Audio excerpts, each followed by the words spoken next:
Alright, how's it going, everybody? No one's in the chat yet, but I do have YouTube open so I can monitor the chat. Basically, as that chat goes on, I can hear myself. Basically, as the video describes, we're going to be going through the classic arcade cabinets, trying to find the hidden fighters. I think we'll go in order. We're going to go to easy mode because I don't want to sweat. There we go.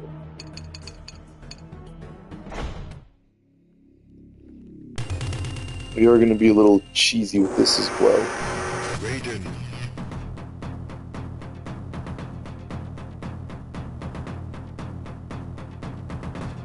Never have any need to talk until people show up in the comments, but sorry.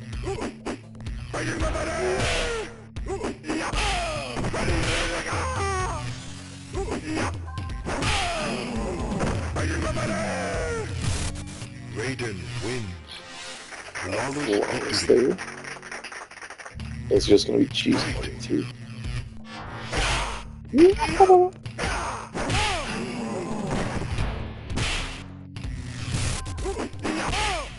Alright, so first we're gonna be trying to do this the honest way. At least as honest as we can.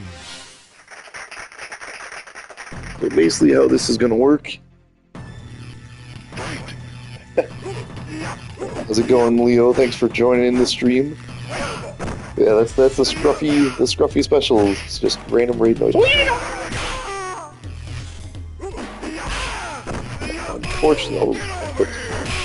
Unfortunately, the hidden fighter in Mortal Kombat 1 is Reptile.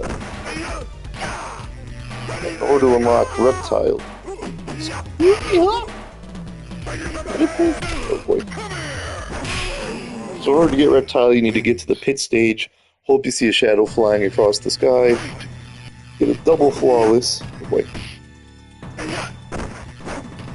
And then fatality. Very not fancy, but very complicated rules. I will be using the cheat method. Yeah, we're cheesing. Hey Leo, Miss Scruffy and Scruffy Jr. are doing as good as they can be. A little bit rough right now, if I'm not gonna lie. Scruffy Jr. has had an upset tummy the last few nights, so his diapers have been, you know, how do I phrase that? Representative of that. And Miss Scruffy threw her back the other day. Raiden wins. I guess her hips were out of line or out of whack, whatever. She had to go chiropractic to fix it. Because her sciatic nerve was working overtime trying to adjust, and she physically could not move for like 3 days. But everyone's finally starting to get better. So here we are, streaming some Mortal Kombat Legacy.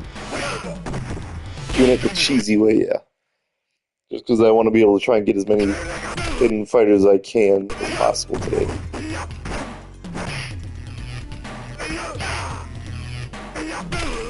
Jesus Christ. Yeah. Havoc's chaos is all up in our household right now. But, despite all that, Scruffy Jr., even with his upset tummy, he's always in a good mood. He's like a really happy baby. Oh my god. Yeah, Scruffy Jr. is always a little happy baby, so he's doing his best, and Miss Scruffy's finally doing good, so she's happy.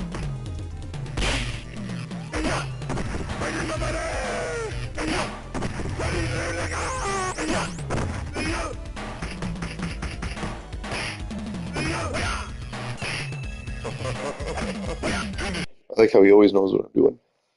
I do feel bad about cheesing here a little bit. Oh, Jesus Christ. Doing the rewind method. But like I said, we have a lot of hidden fighters to get through. And the requirements for the pit stage, at least, is kind of complicated. So we gotta make sure that we get her. I think the pit stage is like the second to last stage. We got a lot of fights to get through first. And this is offline, so the cheese isn't as bad. What?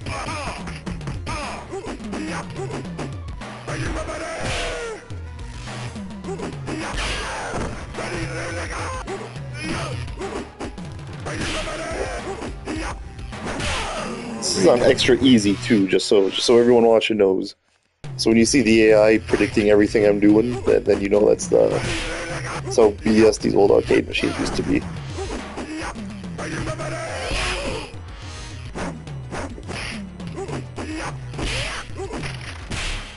Sonya wins.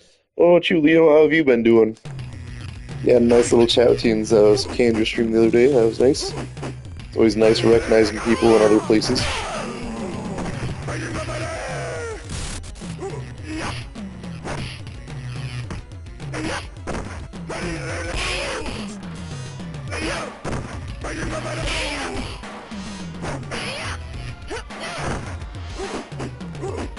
Shaquille? There we go.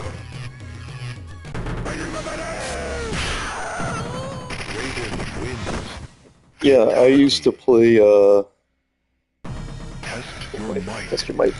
I think it's just the low kicks you gotta do.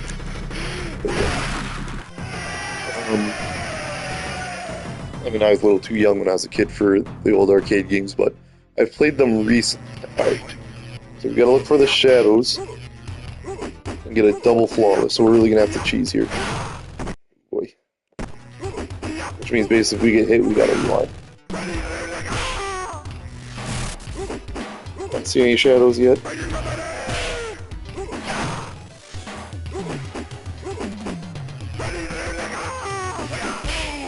Wait.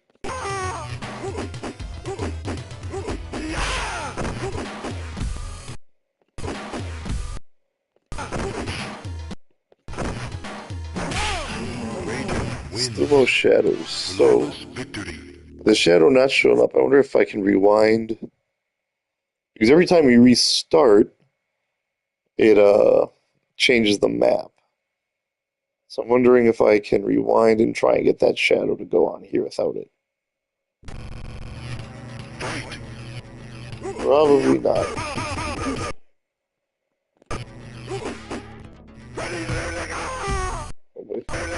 We're already starting off worse than last week.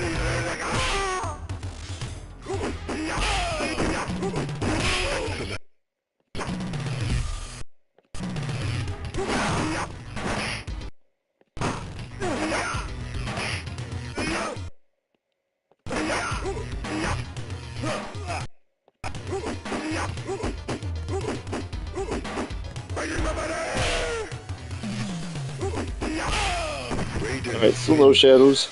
Flawless victory. You know, Leo, I'm reading your message there about watching Sikander because of the back. I'm in the other day. Kind of in the exact. Oh, that's not what to do. That's literally not what I'm in the exact same boat where family life and work and Scruffy and I bought a house in November. So you got all your house responsibilities. There's not much time for gaming nowadays. So yeah, I still enjoy Mortal Kombat and wish I could play more of it. But in the meantime, I just watch other people play and try and talk with people just about Mortal Kombat. This is one of the rare cases where it's Friday night, Miss Scruffy and Scruffy Jr. are both asleep already. There's no shadow on there, so we're not gonna get the reptile fight. Okay, let's go cycle through that. Okay.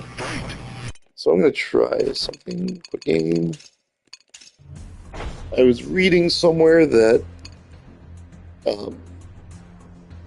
you can face reptile. Go versus AI. Nope. Okay. You can face reptile in a single player like this. So, the new stage, yes. So let's see.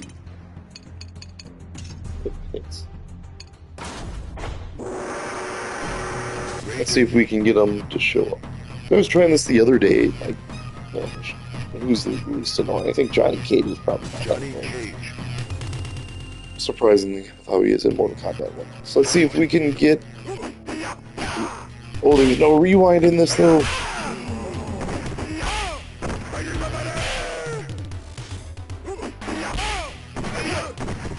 Thank you, Leo. We already can't get reptile in this match, but play it through.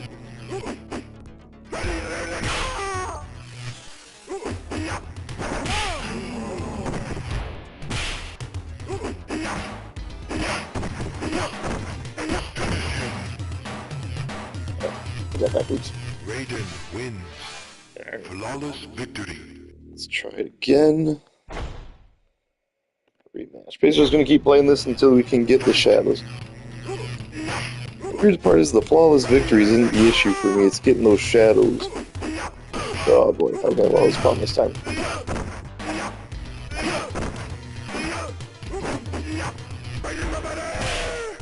Still no shadows. Okay. I think I just gotta restart the match every time. Select. Would you ever? Thanks for that, Leo, for the congrats. Would I ever place a Sikander in a money match? I don't know. Johnny Cage. Yeah, I don't know. That's a tough one because I would definitely play Sikander. I played him once in Mortal Kombat 1 and I actually beat him. But I don't know. I usually don't do money matches. Just because, there's a chance if I lose, then I have to explain to Miss Scruffy why I'm spending money on a video game. We got a flawless, but no shadows. Anybody watching the stream has found the hidden fighters organically in this game? Do the shadows show up in single player? Do they show up in single player like this? Or do you have to find them in the tower? Because if you have to find them in the tower, then we'll honestly skip Reptile for right now, just because of how difficult he is. Johnny Cage.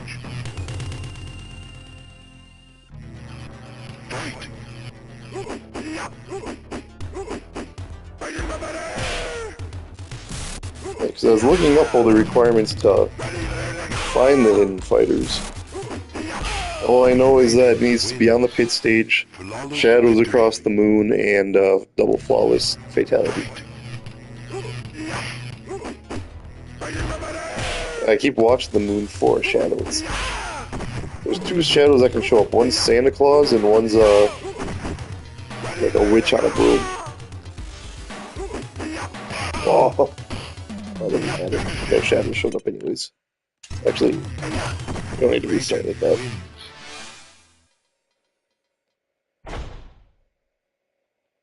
I guess we'll just keep playing this till we hopefully see a shadow. Watch with my luck, if that shadow's gonna show up and I'm gonna get touched once.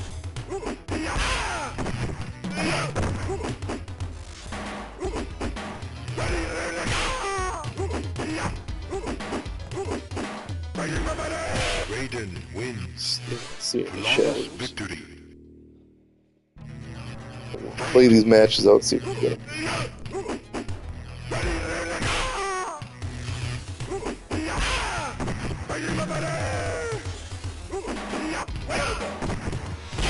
Sorry, we didn't see any shadows anyways.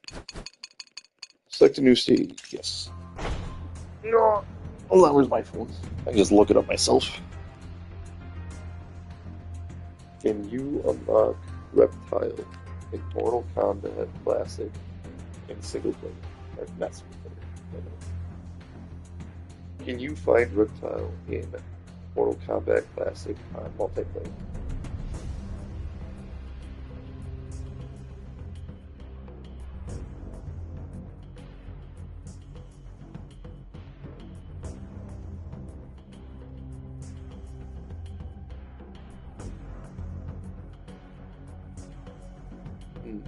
Nothing's coming up. There's too many Mortal Kombat games. You gotta find Reptile.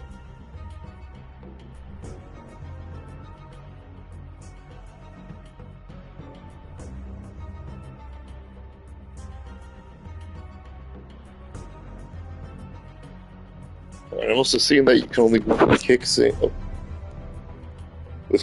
and no blocking. So we'll see. We'll see. Yeah, Sonya. I picked Sonya. She's kind of annoying. Yeah, so the other day, I was watching Scanner stream. Usually I just put on background noise as I'm working or if I'm cleaning up the house. And somebody commented in his chat asking if Havoc was still broken. And I responded saying, no, he's not. Because he isn't. He was, I will admit, he was pretty broken after Chaos Reigns. Because his mix-up was really hard to fuzzy block. So basically, if you just had to guess the whole time.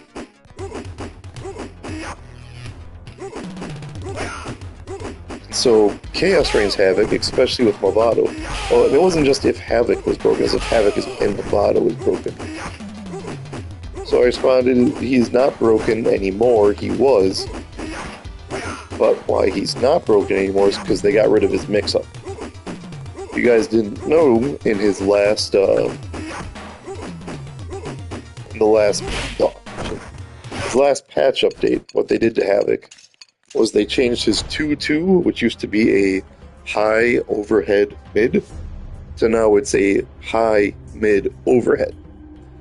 The reason why that's significant is because when that second overhead would hit, you could hit confirm off it and get a combo. And you could also mix up from there. By making the last hit the overhead, now the only options are you go for the low, or the move knocks down. Where before, it was, if you hit that overhead, you had to guess between the overhead or the low. And if you guessed wrong, you're getting comboed either way. And if you guessed right, you would get a punish one way, or it would just be nothing the other way. By making the last move an overhead, now it's either if you guess. I mean, it's still the same thing if you guess right. You can either punish if it's the low or you don't punish if it's the overhead. But now, if you guess wrong, it's either you get comboed or you get knocked down. Second, the little baby monitor is dying. Again, why that's significant is because now all you have to do on Havoc is block low.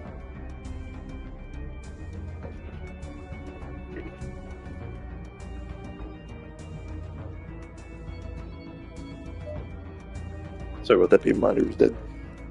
So why that's significant is you can just block low on Havoc the whole time, and he can't hit you with a mix-up anymore.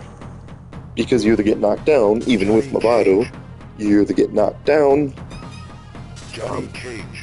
or you get comboed. So if by just blocking low the whole time, you never have, why am I Johnny Cage? You never have to worry about that low.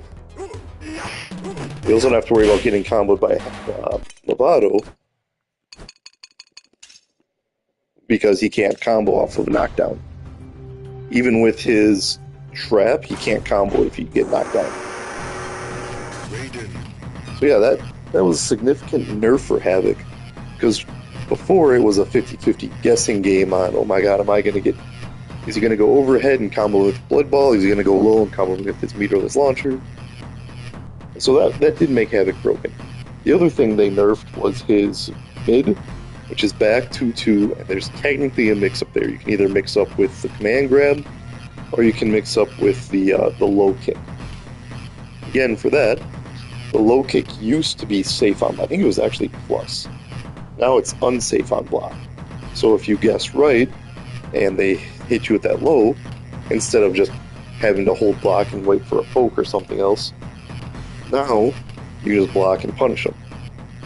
And you can still combo with Movado off that move, but people are less likely to just randomly throw it out because it is punishable. So with that being said, I mean, there's also cues for Havoc. If you see him do the mid and then you see Havoc's trap or Movado's trap come out, 9 times out of 10 he's about to grab you. He's about to do the command grab part of that back 2-2 command grab. So you can just jump up, armor, jump backwards, whatever you need to do to avoid that. But if you don't see it come out, it's likely he's either going to stagger or go to limit.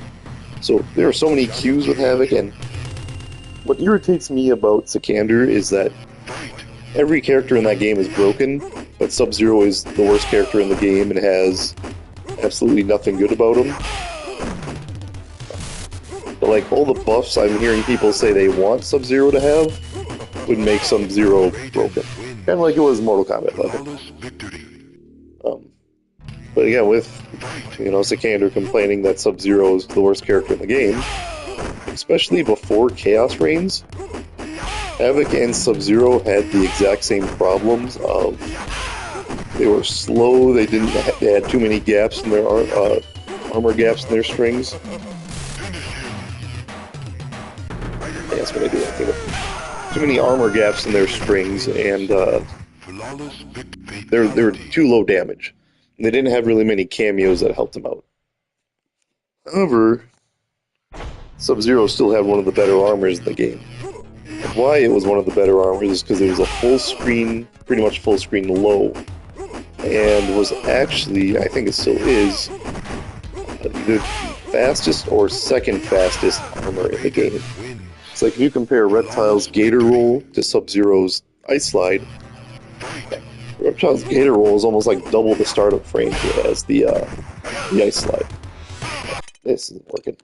We're going to switch to Mortal Kombat 2, see if we can try and get one of those. Then we'll come back to Reptile later. Alright, we're going to play... change this to easy, extra easy, good.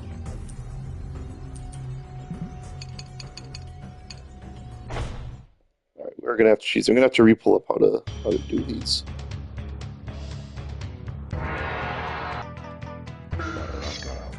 But yeah, so Reptile's startup is pretty much, their armor is pretty much the same, that Gator Roll. It's still low, goes pretty far across the screen, but the startup is about twice the frame required as Sub-Zero. So even though Sub-Zero had those gaps, he had an armor that you could, that could punish a lot of people and take your turn back. Now Havik, like I said, had all the same problems as Sub-Zero right away. Slow, low armor, slow, too many armor gaps in their strings, low damage. Not many cameos worked with him either. The difference being that Havik, his armor was one of the worst in the game.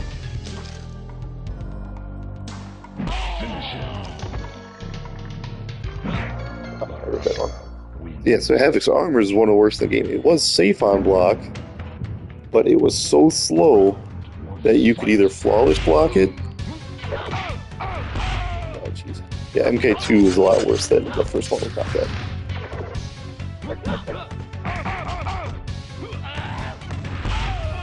So yeah, you could either flawless block his armor, or you could just backdash and whiff punish it.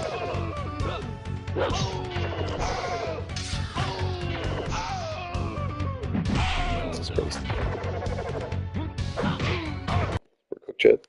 We got her going. And against characters like Raiko and Johnny Cage, or any character that had a parry, you could not armor against because their parries would actually counter the armor move, which I think is kind of ridiculous.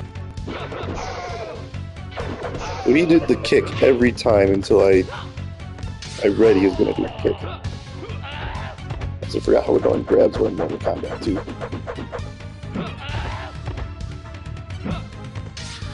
So there are 3 secret fighters in Mortal Kombat 2. 2 of them you can get in the ladder, one you have to do in multiplayer.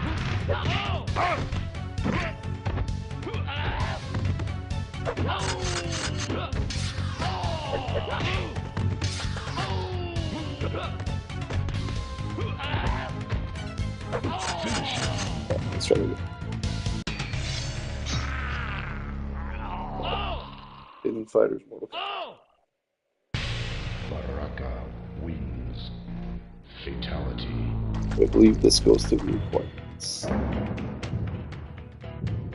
Round 1, fight.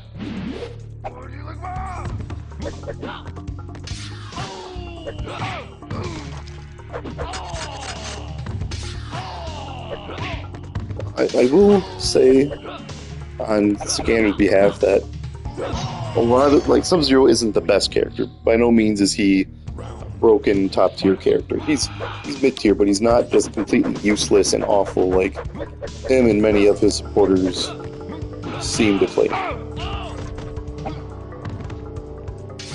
He does play a lot of meta people, it seems like, online. Like, he's always playing against Homelanders and Cyraxes. A lot of Peacemakers, too. Oh, I did my chop there. But I also remember watching his Mortal Kombat 11 streams back in the day. Yeah, he's gonna grab me there.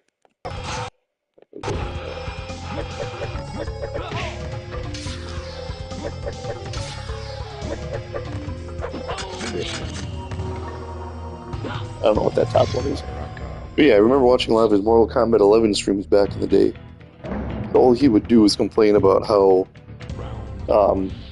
bad Sub-Zero was there too. Or not, didn't really complain he was bad, but just that he would try and defend it and say, no, Sub-Zero's not broken. When that character had a crazy mix-up, especially online. Like, if you watched any tournament in Mortal Kombat 11, 90% of the time the final battle was either Jackie Briggs, his Jackie Briggs mirror, or a Sub-Zero mirror. Why is my shot not there yet? So yeah, I mean, it's natural for people to downplay their main because they don't want to admit they're carried. But to go that far is kind of crazy. Looks like we got 6 people in the chat. What?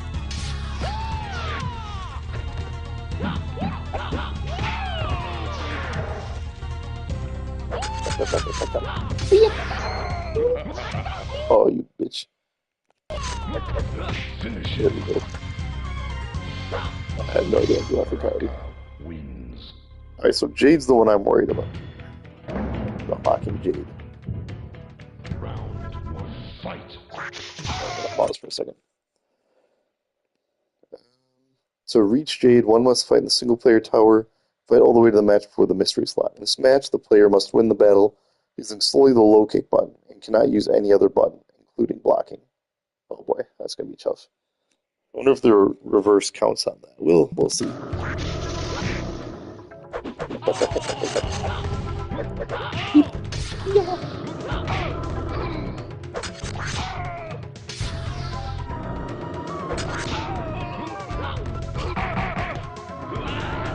Yeah, they love their grabs.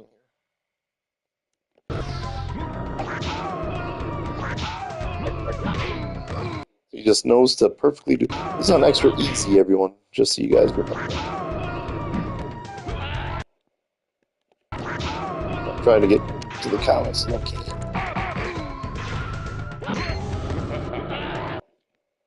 Let's go back to that slide. What?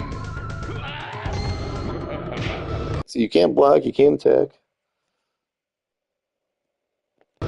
So Scanner did admit on one of his streams that Sub-Zero is, at least MK1 Sub-Zero. MK1, MK1. I don't agree with any of that just happened there.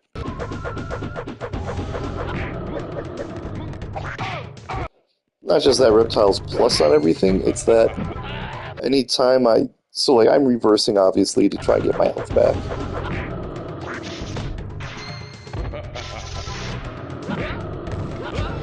But 90% of the time, I'll reverse 10 times in a row, and every time I play, he spits. And the one time, okay, he's gonna spit, let me jump, all of a sudden he jumps. Why are you reptile bitch?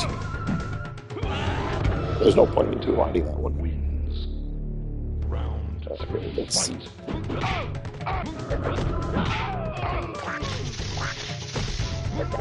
Yeah, see, how do you read my jump there? Yeah, that's exactly what it is. But reading it. Yeah, now he's gonna spit on me, slide, or grab. That's cool too. Look at me chopping over here. Finish. Wow. Finish. Finish.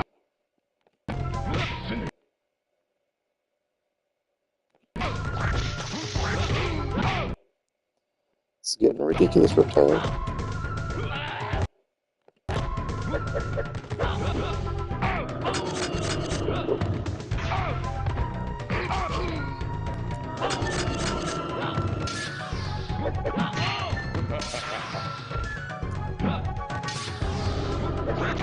Oh, there's no way, dog. Finish him. I already had to do the input. Yeah, so that was the issue with Mortal Kombat Legacy when it came out. Because back in the day, they made the arcade, like the AI, way too difficult. It would read your inputs or predict your inputs, whatever it was that they did.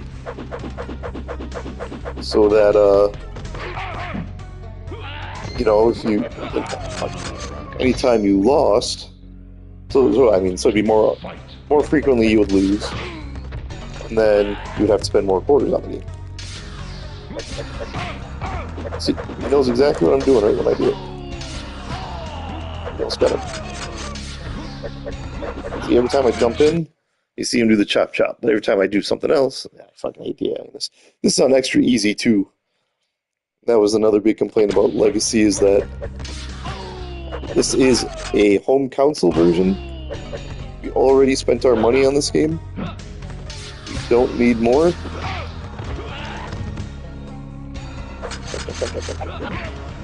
So why do you make the AI so difficult?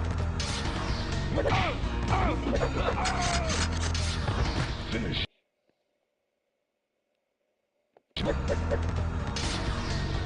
That was back when this was Midway that they used to be so cheap. God damn. That's exactly what I'm going to do. Yeah, see, he doesn't jump that time. He jumps every other time. Do the blade, alright, so he's jumping. Test it. Jumping duck. I'm going to rewind. He walks up and grabs me out of my sweep. I need to jump now.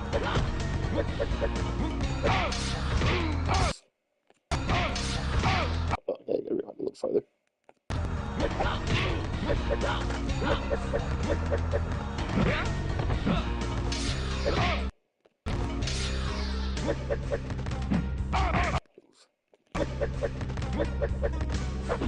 There we go. Gotta trick the AI. Round 3, fight. What the heck?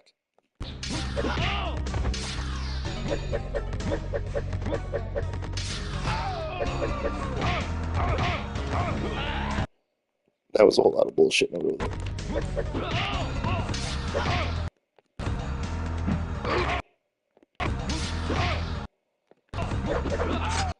See, he changes every time because he knows exactly what I'm doing.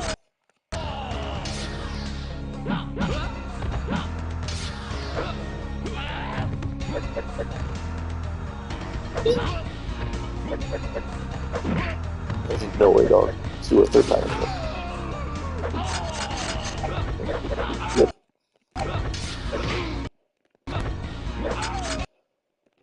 That was the input before you. I input it.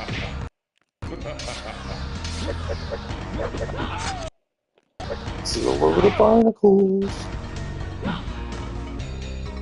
Finish him. Just get the big rocket. Baraka wins. All right, I got a sody pop here. I got a drink. Round 1, fight. I think you can find Reptile Mist too, but it's going to be a lot harder to get flawless. Also, we have never seen a shadow come across the board. Any of our attempts. Oh, what? I also always forget you can block in these games. I never want to block in Legacy Collection.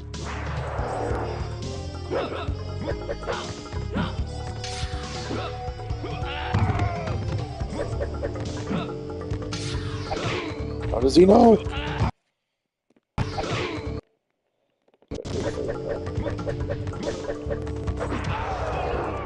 Ain't no way, dog.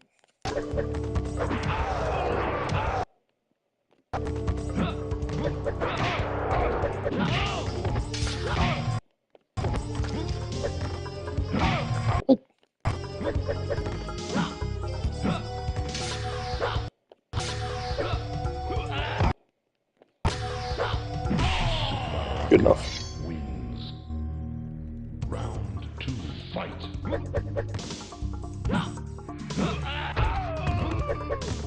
I do like how he can grab me out of a sweep.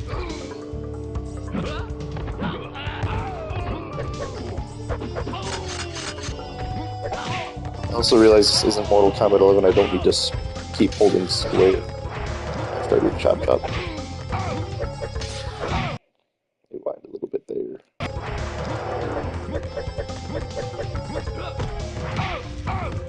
Finish him.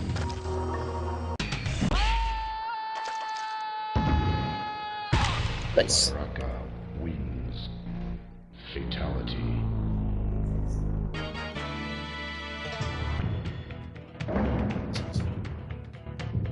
Round 1, fight. Alright, we have the chance to get our first in-fighter of Mortal Kombat 2. I'm gonna get grabbed the whole time. So I gotta wait for Dan Forbies to come out and go, Toasty! We're gonna restart this though. Again, I was trying this a whole bunch the other day too, and it's never coming out. Okay, gotta go back a little further. Where's the Toasty? Like, yeah, his name is Toasty. See, and grabs are mids in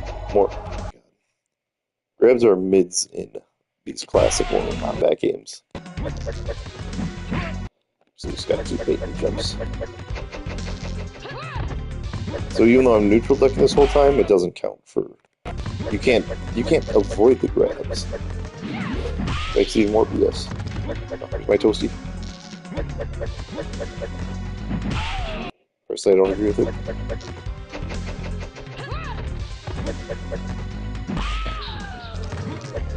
And even if we don't get a Toasty here, I can still keep going, try and get Jade. So the ideal plan is to win one round, lose a round, and then play that third round, get as many uppercuts as you can. Definitely block that one.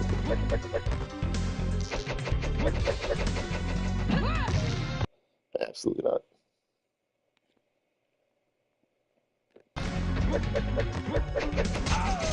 Absolutely not. Alright, let's rewind past that. Nope.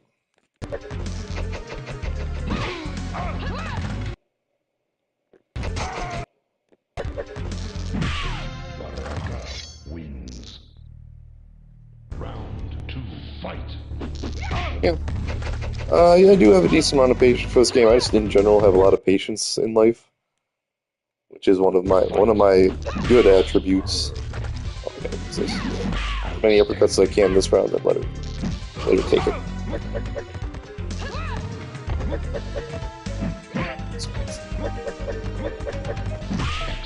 Where's my Toasty? Good.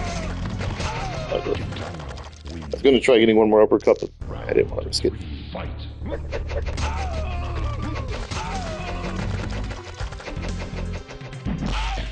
Absolutely not. Yeah, I don't know. Even though this game is frustrating, as if you guys have tuned into any of their Legacy live streams, stuff. I do get very annoyed at this game, but I love Mortal Kombat, and these games are fun. It's when I play, people online, people online that just want to talk and spam, like, actual humans that have the ability to play a certain way. Like, this is the AI. It's a robot. It doesn't know what it's doing. What the heck? How can I even get an uppercut on her? So, like, this is annoying, but it's a robot, not another person who's going to sit there and trash talk and teabag and taunt. So I have a little bit more patience for this. Where's my Toasty? Yeah, she knows jumping.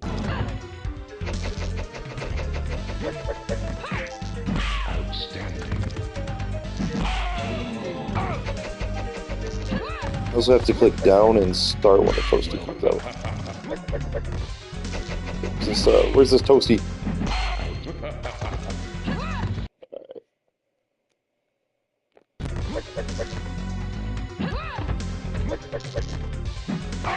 Well, now it's not gonna get uppercut.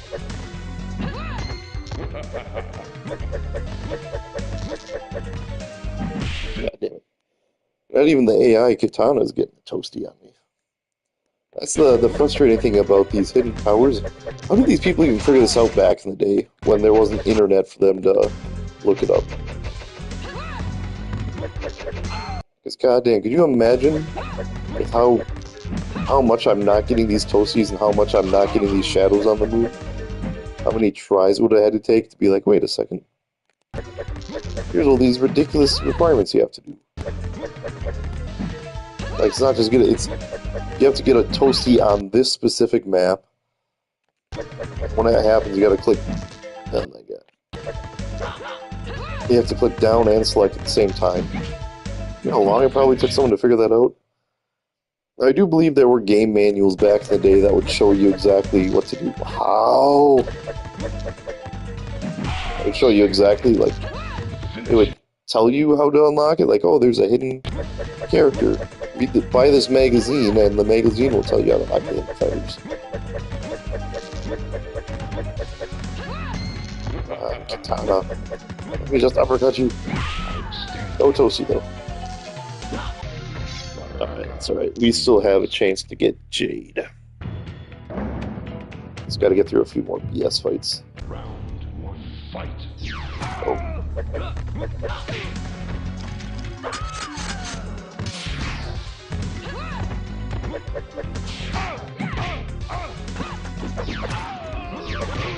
Yeah, you're telling me Melina knew exactly to jump there?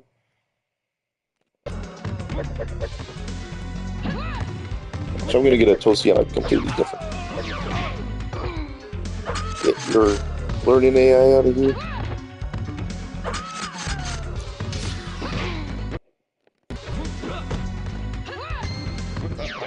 Ain't no way, dog. That's good.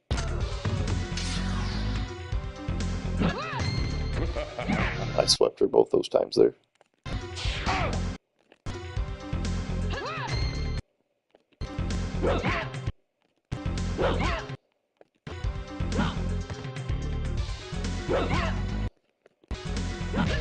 Baraka wins. So I think Smoke we can get in Fight. multiplayer.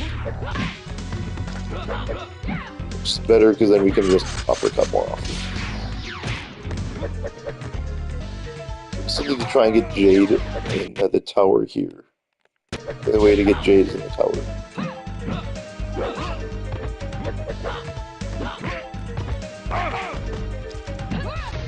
Ain't no way, dog. Let's gotta double check Smoke.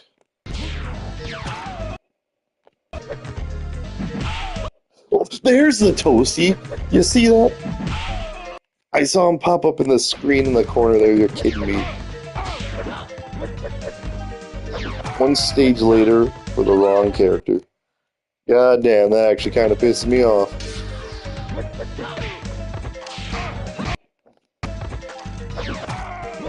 This whole Mortal Kombat Legacy has been a huge disappointment.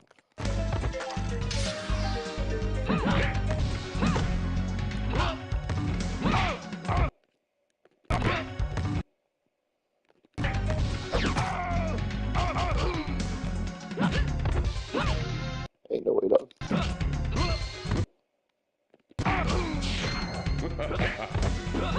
What? Where's my chop chop?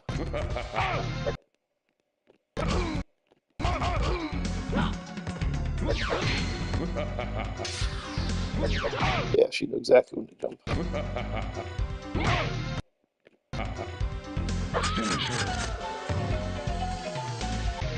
Baraka wins. Yeah, it is very frustrating when you.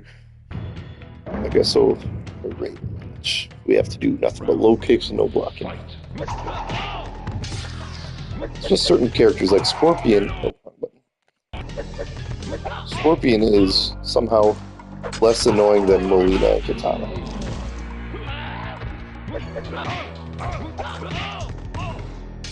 I spoke too soon.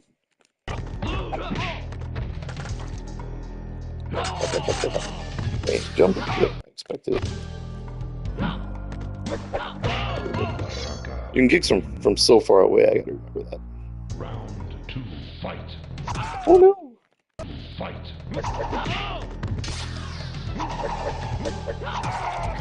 After that one.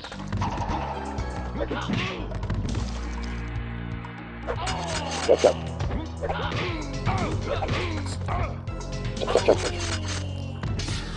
Stay away from me.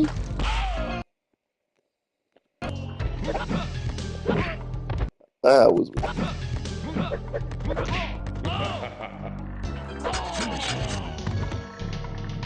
I didn't even do that stage fatality. God damn. Alright. We gotta take a pause here for a second so I can read. Jade. Player must win the battle using solely the low kick button and cannot use any other button, including blocking. Round one. Okay, let's go. Now it's controls. Low kick is circle. So I'm only going to hit circle the entire game.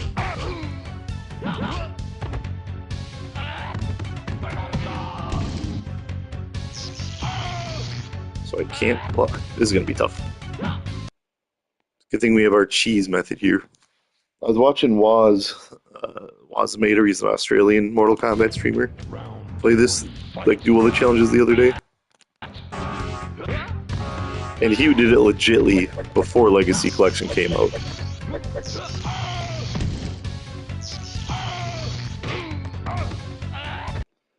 And I can't imagine the frustration trying to do this when you can't cheese.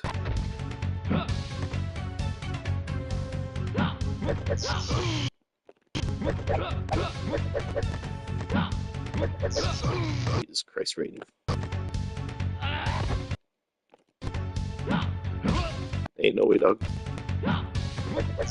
Ain't no way, dog. This is on extra easy. Remember everyone.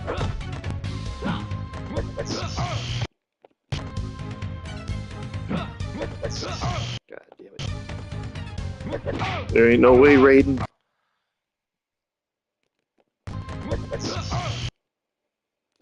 I'm gonna look up another thing too, just to double check my references.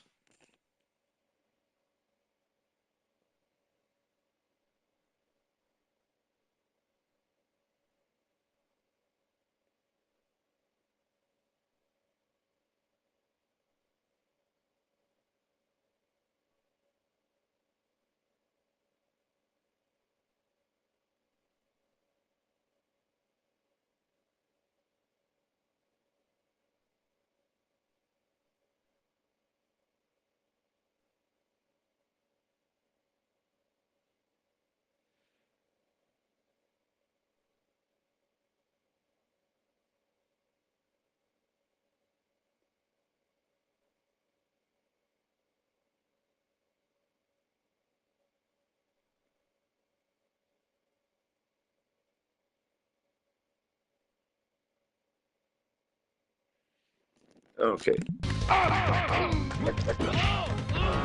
So I was reading, you only need to win one round with just low kicks. We're going to try both anyways. Might take us a little bit. We're going to try them both. Just low kicks, no blocks.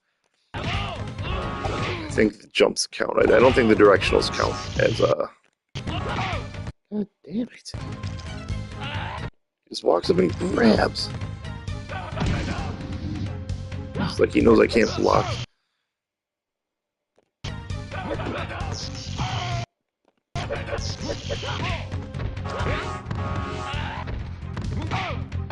So I did try this the other day, you know, off stream, just chilling by myself. And I did get it where I won using only low kicks. But Jade didn't show up, and I was just reading that if you try a fatality and the input isn't the low kick button, then it won't work. And that explains it, because Baraka's fatality here is the high punch. It's just a little too far.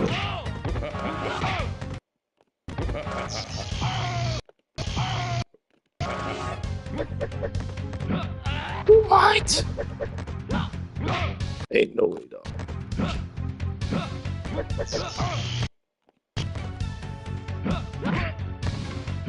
There we go, good enough. Wins.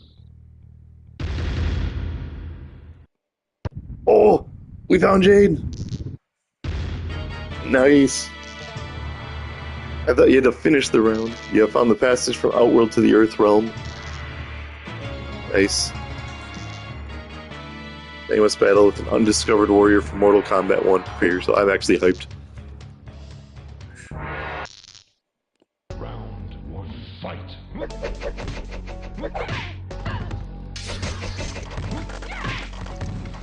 Oh, that's right. Projectiles don't work on you.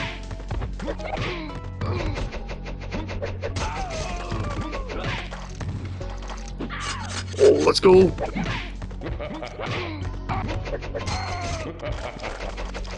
No. I'm gonna try and play Jade legitly. Round 2, fight. Though I'm not restarting this mission, so if she... Oh, yeah, I'm cooked. All right, we're restarting. Never mind. Never mind. They'll beat Jade legitly. I didn't expect her. After that first round, I didn't expect her to kick my ass so bad. There we go. Wins. All right. Round We try to do it legitly with this game. This game is gonna cheat me. I'm gonna cheat this game.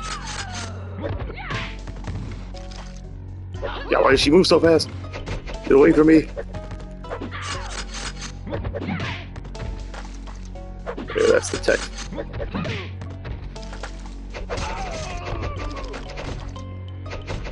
I'm just gonna spam. Typical Jade. I do not accept the outcome of that.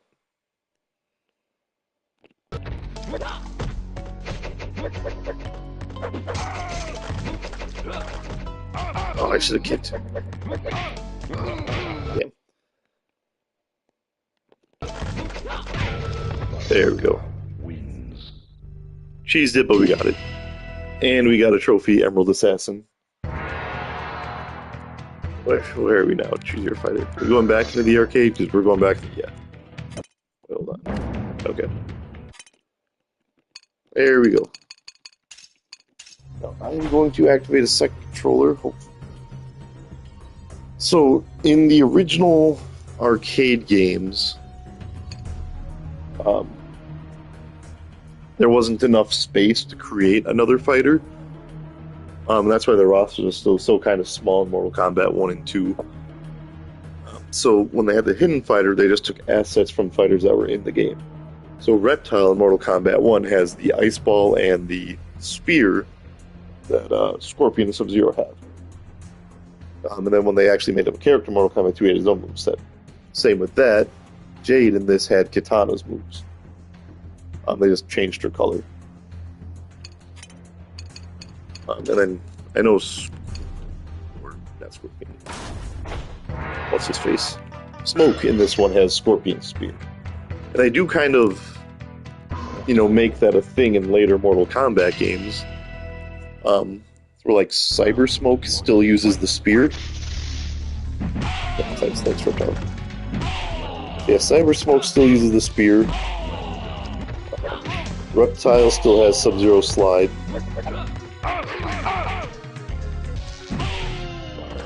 Let me see if I can get this on single player.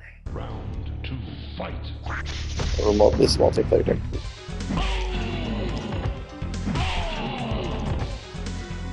I'm gonna keep trying it.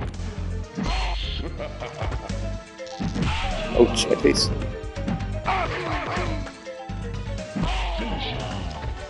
No toasties. Wins.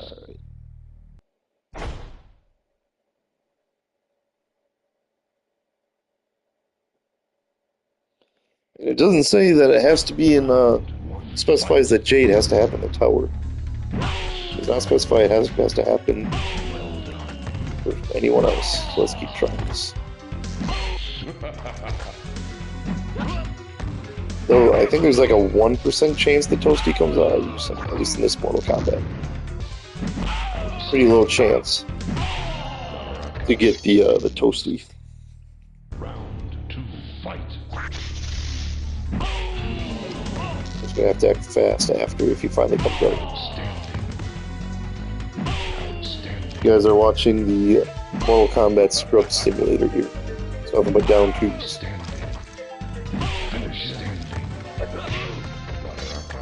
Wins.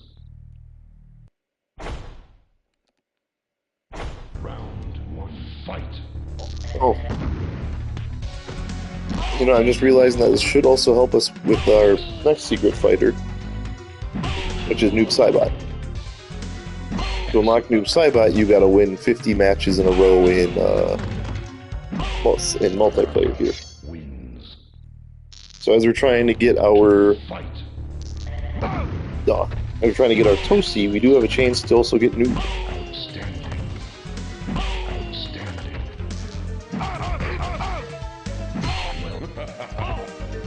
Looks like we're not getting them this game. Finish it. Alright, that's 3. Wins. Yeah. 50 matches. That's again, how do people figure this stuff out? Because even back in the day when I'm a kid and I have all the time in the world, I'm not playing 50 matches against one person. And again, imagine 25 cents per play. You know, it's probably more likely 50 cents per play. There's no rewind in this one. Imagine 50 cents per play To fight. for 100 or for 50 matches. 25 cents per play, 50 matches. That is way too much money. Just to say you unlocked the Shadow Ninja. Wins. Alright, let's go. No idea. I was hoping to do a short stream tonight. This one might be forever just because we're waiting for these requirements. Figured Noob would be the most annoying, so you gotta get 50 matches. These ones where you have to wait for a requirement to pop up might be even more annoying. Because it's never guaranteed. The 50 matches, you at least know once you hit 50, he's coming. But with this, you don't. Fight. So there is 4 more fighters we need to get. We got Jade. We need Smoke, Noob. Smoke and Noob in Mortal Kombat 2. Then we'll hop back in Mortal Kombat 1 and try and get Reptile. Actually, no, we'll hop to Mortal Kombat 3 and get Ermac. There are hidden fighters in Mortal Kombat 3 and Ultimate Mortal Kombat 3. But they're like repeat hidden fighters. They're not like brand new. I only want to do the brand new ones. Wins. And if I was streaming on OBS instead of just PlayStation Share, I would also try and find Floyd right away. Add him to the hidden fighters. But that's not Mortal Kombat. See this one.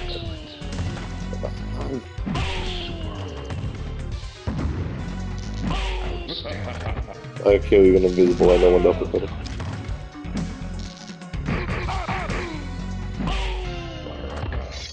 Where is this Toasty? Round 2. Fight.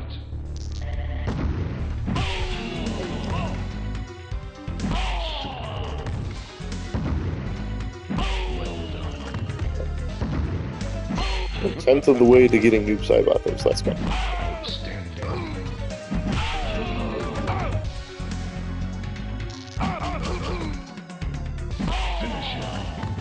Still no Toasty. Wins. Round 1.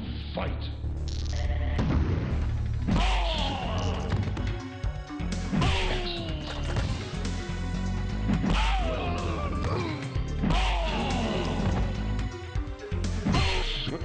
So, I guess I can talk to you guys while I do this to make it actually somewhat interesting.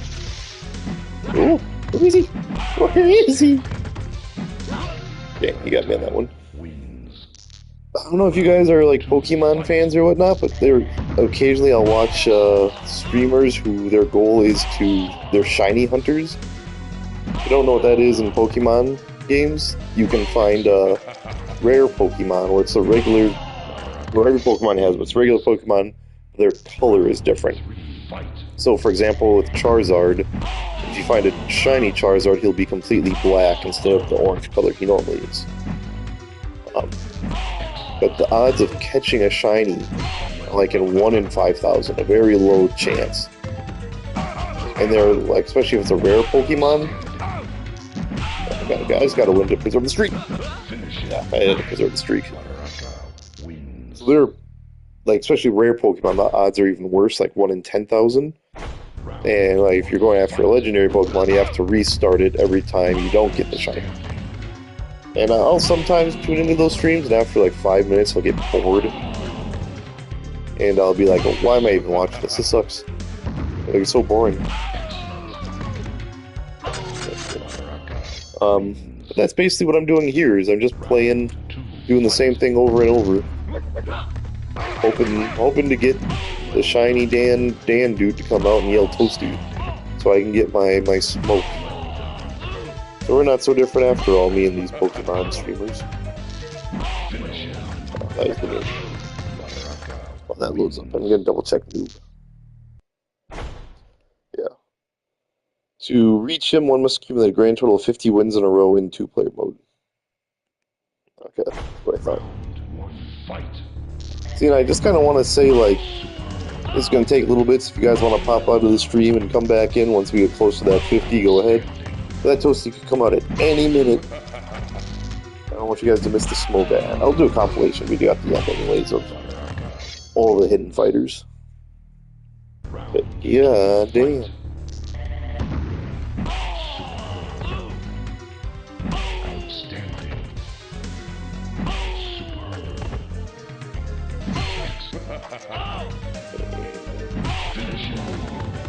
So that's 10 games without a toasty.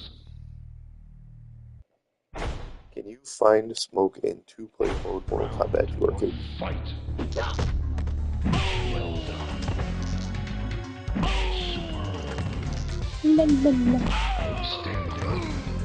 So yeah, I started that lolcow hunting trend on my channel probably like a month ago, I want to say. And we kind of hit a snag, because the ones that were going to be hardest were going to be 6-Arakan and Low Tier God. Funny enough, Low Tier God was actually way easier to get a match with than I thought. Now 6-Arakan is damn near impossible. So I'm still waiting for that guy. And he plays Tekken more than he plays Mortal Kombat, so it's like you gotta find him on the right day. I gotta make sure I'm not doing anything. And then I gotta invite him to a game, hope he selects me, and then hope I get a good character. So time with that, but I am working with my buddy's girlfriend. She's in... yeah, he is terrible. But he has beaten me twice so far, because I tried doing his random select thing, and first time it was General Shao. That's why in a few of my videos you'll see me playing General Shao more, because I was a sliver away from beating him there, and then Mortal Kombat screwed me out of the win. And then I played Brock, and I had no idea how to play Baraka, so I was playing worse than 6-Arakan. I keep trying to entice them, like, yo, if you, I'll challenge you to a 1-to-5. If you beat me in a single game, I'll pay you $100 or something like that. Knowing that if you were to play my Havoc, you would never actually be able to beat me. I want to take a game off. I don't even take a round off me, but yeah, he makes people do random select because he knows he will, he knows he'll lose. Like, the only way he's got a chance to win is to force people not to play their main. But what's even worse is he does this tactic, everyone knows he does this tactic, and then he comes out with the, I'm the greatest Mortal Kombat player ever. It's like, dude, you literally have to handicap people. I don't think you can do that. Round 2, fight. Yeah, so that's that, and I was just saying my buddy's girlfriend went to school for graphic design, so I'm having her, obviously I hired her, paying her for her services, but she's going to be, how am I saying this? She's going to make a new intro for me for the lolcow hunting. You know how Scruffy likes all of his different themed logos. Themed logos and intros.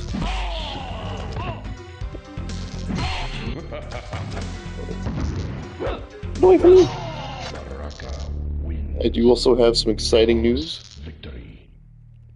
Lost victory, that's nice. He's gonna... I'm so just monotone to this uppercuts now. Because it's been 12 plus games without one.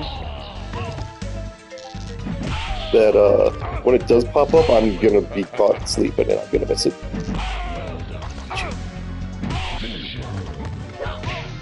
Yeah, a little sneak peek of that intro. Basically, it's just gonna show a lolcow, like, drinking from a lake, and then the Scruffy Shark's gonna come out of the lake, eat the lolcow, and then go back in the water. That is way too complicated for my video editing thing, so I hired my buddy's girlfriend to do it for me.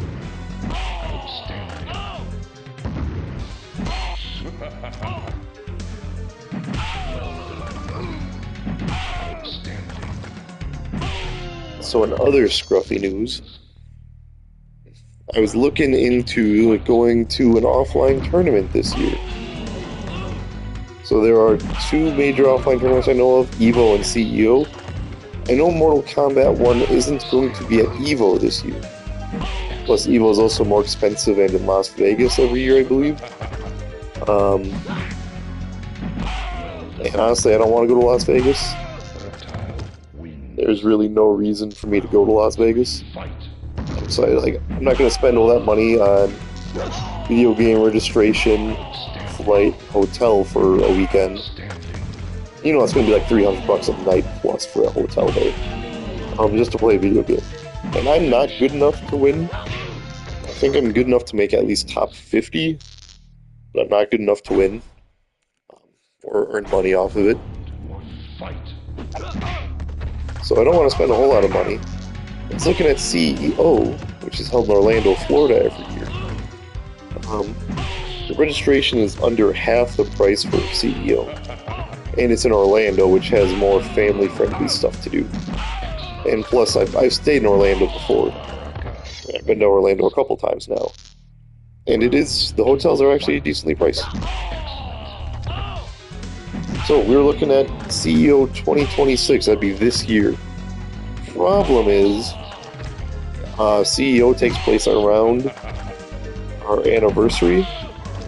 And for this year, for our anniversary, our 5-year anniversary, we are going back to Massachusetts. Now, for some scruffy lore for you guys, I'm originally from Wisconsin. Miss Scruffy and I both grew up in Wisconsin. Fun fact, Miss Scruffy was born in Russia and then adopted to Wisconsin when she was 3 years old. So I met Miss Scruffy while we were in college. So we lived in Wisconsin our whole life. And then in 2020, right around COVID, I graduated with my degree in marine biology. And Miss Scruffy and I moved to Massachusetts so I could, get a job in my field. While we were in Massachusetts was when we got married. Came back to Wisconsin, got married, but we were living in Massachusetts, so came back for a weekend, got married, went back to Massachusetts, and spent our first year as a married couple in Massachusetts. There, we gained a lot of friends there. We had a lot of fun in the town. It was a nice place. It had great food, a lot of fun stuff to do. Problem is, the town is super expensive. The whole state is super expensive, and I did not like my job. So, yeah, living and working out there wasn't great, but I guess having fun out there was fun. So for our 5-year anniversary, we're going back out to Massachusetts for a weekend. Now, the problem with that is that, and we already booked our trip, the hotel's paid for, rental cars paid for, and the flights all paid for. CEO takes place while we're in Massachusetts. So yeah, this year, CEO 2026, there's no way it's going to happen, just because the timing of it. So, as of now, there's a good shot Scruffy, if Mortal Kombat's being hosted, will be going to Orlando in 2027 to compete at CEO.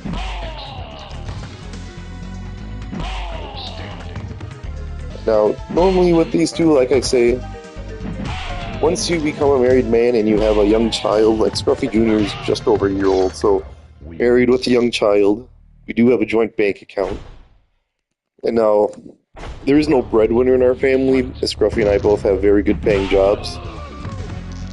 So we kind of share our funds evenly. But with, the kid, someone else who's sharing your bank account, and a new house with all the mortgage payments, that's a whole lot of money to spend going on vacation to play a video game, like I said. But I sent a picture of the CEO 2026 to Miss Scruffy, saying, it'd be fun to go to one of these offline tournaments, but obviously it's not going to happen this year because of the anniversary, blah, blah, blah. Her response was, it'd be fun in 2027, though. Like, if you want to do that in 2027, I would 100% be game. Even if it falls on our anniversary, there's still tons of stuff to do in Orlando, or if you just you know, it's always a 3-day event, but the actual tournament usually only takes place in one day. So like, Mortal Kombat wouldn't be the only fighting game at CEO. There's like every fighting game is there, but then like Mortal Kombat's one day, and then Tekken's one day. So you know, go for a whole weekend, play video games for one day, and then go to Universal and do all the other fun Orlando stuff there is. Yeah, so I brought it to Miss Scruffy, he was like, and all that. I was surprised. I go, you'd really be okay with me going to an offline competition, spending that money on registration and all that, you know, to play video games? She goes, yeah, I'm all for it because I know you've been wanting to do it. Sounds like it could be fun. And then once you're done, we can go on a vacation. Yeah, things are looking good for CEO 2027. All it depends on is whether or not Mortal Kombat will be there. The other thing, it's not dependent on it because I'll go either way if everything else lines up, is Mortal Kombat under the NRS era has had a 4-year release cycle.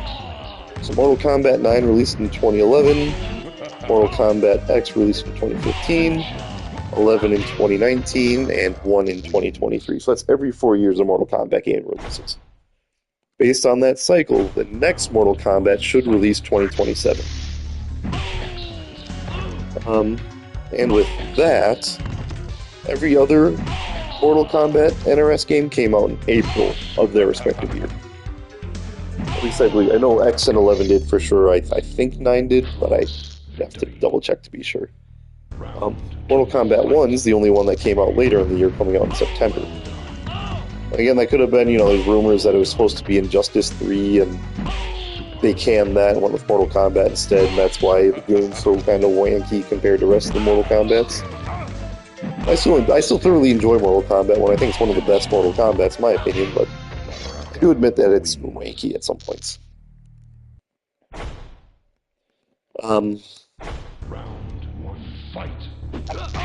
Where was I going? Oh.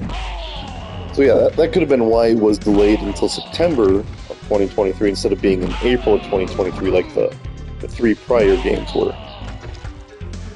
So, the thing with CEO 2027, that should be a release year for a new Mortal Kombat game. If that Mortal Kombat game releases in April, then at CEO 2027, if they have Mortal Kombat, it'll be that new Mortal Kombat game. But CEO being, I think, it's either in July or August of each year. So let's just assume August, best case scenario.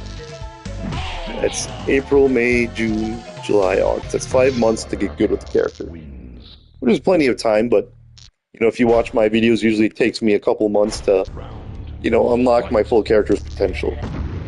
If you want an example of that, watch my Havoc from day one when I posted my day one Havoc videos, and then watch my Havoc now. And you can see the difference between me using optimal combos, not doing as much punishable stuff, actually using my armor moves, and all the other things that you learn as you play the game more. So if it is the new Mortal Kombat game at CEO, you know, it's going to be, I'm not going to be as confident as if it was Mortal Kombat 1. So I wouldn't have as much time to learn. Neither would other people, but if I'm playing against pro players, then it's going to be, you know, might be one and done. Nice freak! Though, and the other thing with that is if it is Mortal Kombat 1, a lot of times pro players get tired of playing the same Mortal Kombat at pro tournaments. So like they might go to EVO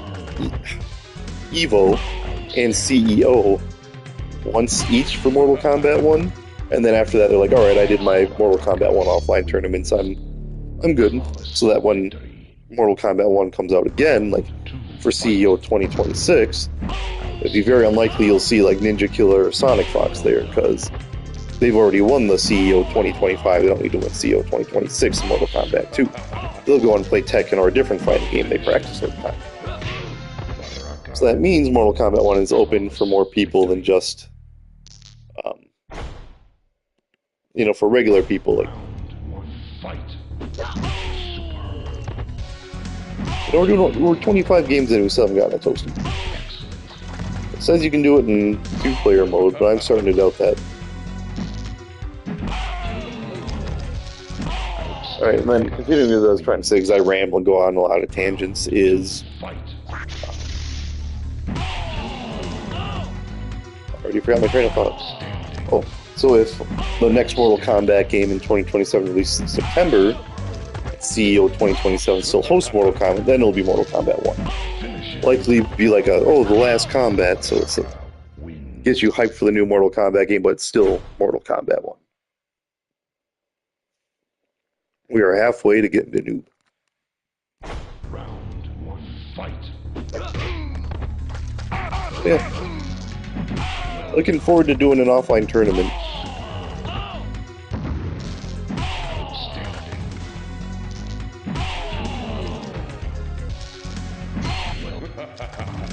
Yeah, I was thinking that too, Leo. Like, Shogun has gone to these tournaments, and he's placed, like, top 100 in all the tournaments I've seen. You know, it's obviously still not great, but, you know, with 300 people competing and he's getting top 100, you know, that's the hope. I cannot lose this 50... Actually, it doesn't have to be 50-game streak, just have to win 50 games in one session. Okay, there we go. I thought he was about to cheese me out. Yeah. If Shogun can place in top 100, I think I can get top 50. No problem. Because, yeah, if someone like Shogun is winning, then you know these tournaments have a good amount of scrub to them. The thing, though, with that, too, there's always a stipulation with everything. I've never played against Shogun in Combat League.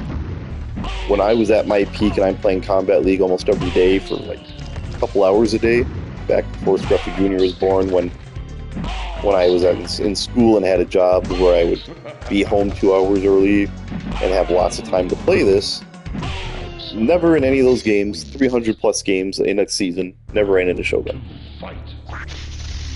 And I know Shogun would stream for like 8 hours a day too, because he doesn't have a job. He just streams Mortal Kombat. And he doesn't get paid for that either, because none of his streams are monetized, which is kind of funny.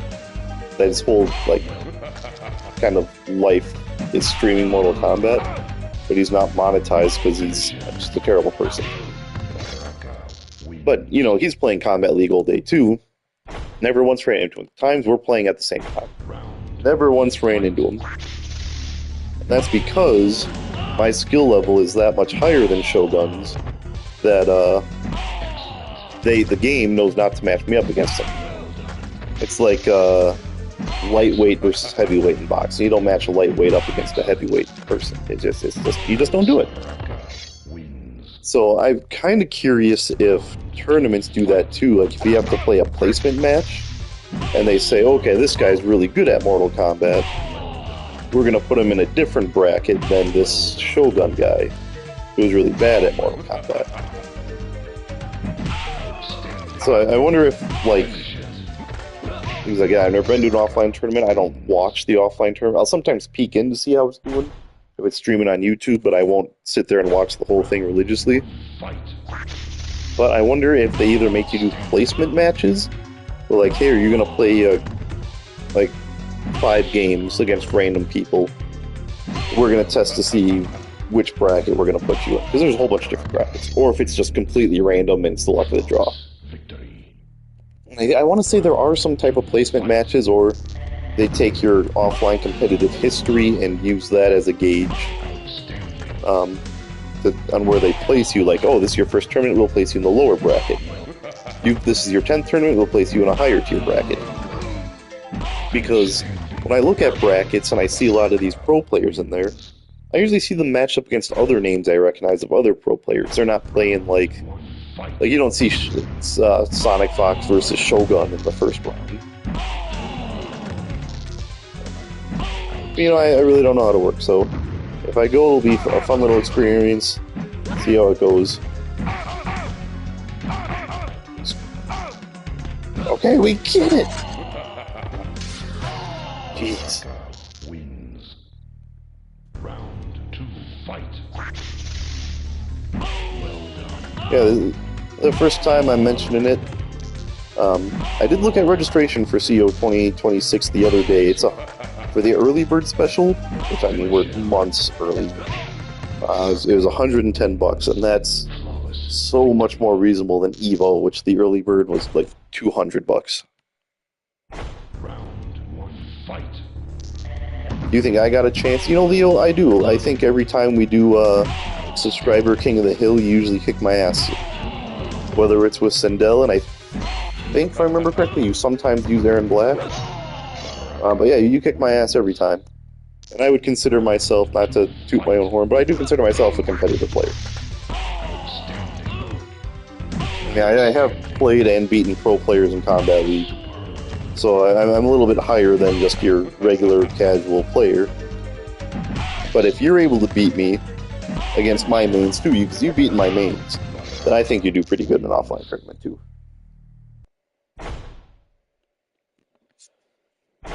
Yeah, and going back to Shogun, it's funny because, you know, Shogun always does the whole "you won't say it to my face" type nonsense, or "you won't compete in an offline tournament." Shogun lives only like an hour away from Orlando, so he goes to CEO all the time. You know, he doesn't have to pay for any travel fees or hotel fees, anything like that. He just pays registration and drives it. So if I go to Evo, or not Evo, CEO, I'm sorry, if I go to CEO, there's a good chance I could run into Shogun, and then I could say it to his face. Like, my dream, and I hope Shogun sees this, or someone wants to clip this and send it to Shogun even. And my dream is to go to one of these offline tournaments and then get matched up against Shogun, and then kick him out of the tournament or send him to loser's bracket, and then just roasting his gameplay like the whole time. His gameplay is so bad. He went live the other day, where I occasionally peek into his channel. You know, all that drama where he said he's going to post a video exposing me. So I sometimes peek into his channel to see if he ever made that video, and other times people will message me saying, "Hey, Shogun's live, check it out." I'm like, "Oh, really? That guy's still around?" But he plays the exact same way he does day one. He's doing raw Serena, he's not converting combos. I'm seeing him punish up blocks with a poke. Like, you can up block, that's a full combo punish, and he's sitting there poking it. Or if he, like, gets the right read on you, he's poking. So yeah, I just want to sit there and just roast his gameplay. Like, just talking about how bad he is for not hit confirming, not doing optimal combos, not getting punishes. The other funny thing that I see all the time that I really want to roast him about to his face is his meter management. Every single match he plays, the second he gets 3 bars of meter, he's breaking. It does not matter where he is in the combo. If it's the end of the combo, and right at the end of the combo is when his meter is fully built, he breaks. So he'll spend 3 bars to save like 1% health. It is wild. Yeah, so just being able, you know how satisfying it would be to go to an offline tournament, match up against Shogun, roast him the entire time, kick him out of the tournament, and then, you know, make him give me my $500. That's really the main reason I want to meet Shogun, because I really do not have an opinion. I have opinions about Shogun, but he's kind of a non-factor, right? I know a lot about Shogun because after he owed me money, I kind of looked into him a bit on YouTube and seeing what everyone else had posted about him. And it's, you know, he's been, I don't want to get too much into his personal life, but basically, let's just say he's a loser in real life and in the video games. So he really has nothing on me.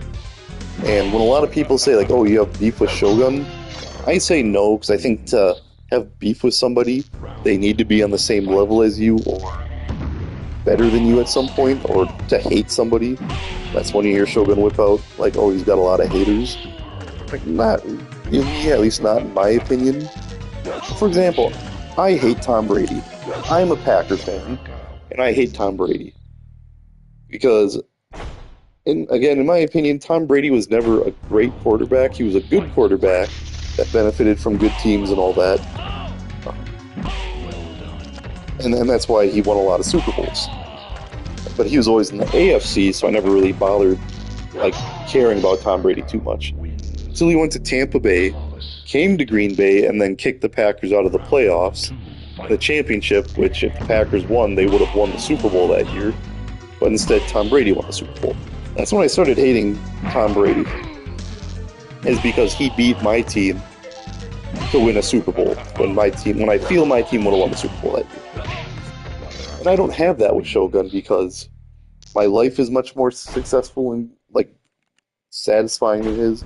My Mortal Kombat, I've never lost to him in Mortal Kombat. My gameplay is much better. The only thing I guess you could say I have envy of Shogun over is him going to offline tournaments. But I also don't care about offline tournaments that much. You know, they're neat to go to, but and like I think it'd be neat to experience once. I'd go to one offline tournament in my life and then say, you know what, that was fun. Time to move on. Time to do other stuff. What's up, Cash? Thanks for joining the stream. We're hunting hidden fighters in Mortal Kombat Legacy. We got Jade earlier. Now we're trying to get Noob Saibot and Smoke right now. So really the only reason why I still even entertain the whole Shogun thing is just he does owe me $500, and I think it's hilarious that every time I remind him of that $500, he crashes out like ridiculously. So it's wild. So if I do go to this, so if I do see Shogun, if he does go to offline, like if he goes to CEO same time as me, I am gonna make sure he gives me that $500. But yeah, and to go off your earlier comments, Leo, I will, if I do match up against him, if I do run into him in person, I do plan on recording the interaction and posting it on YouTube, because I have heard rumors from people, because there have been some times where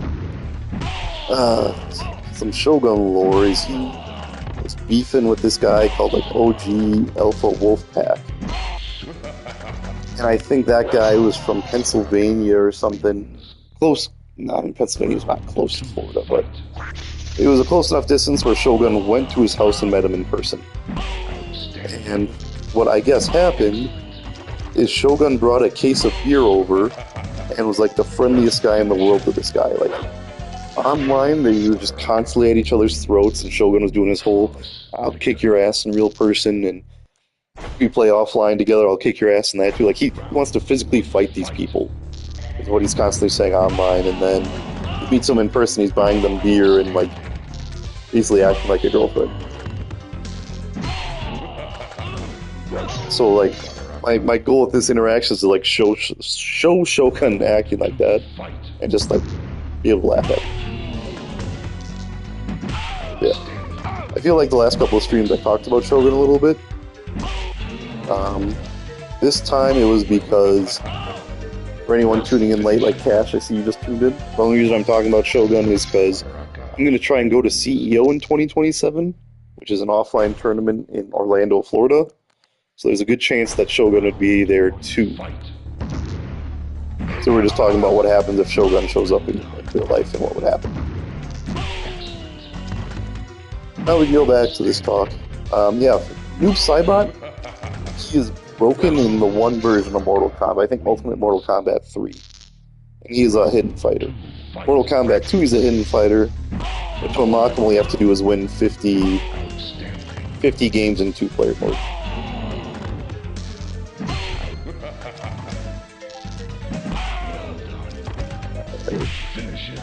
We are close. We're 7 games away.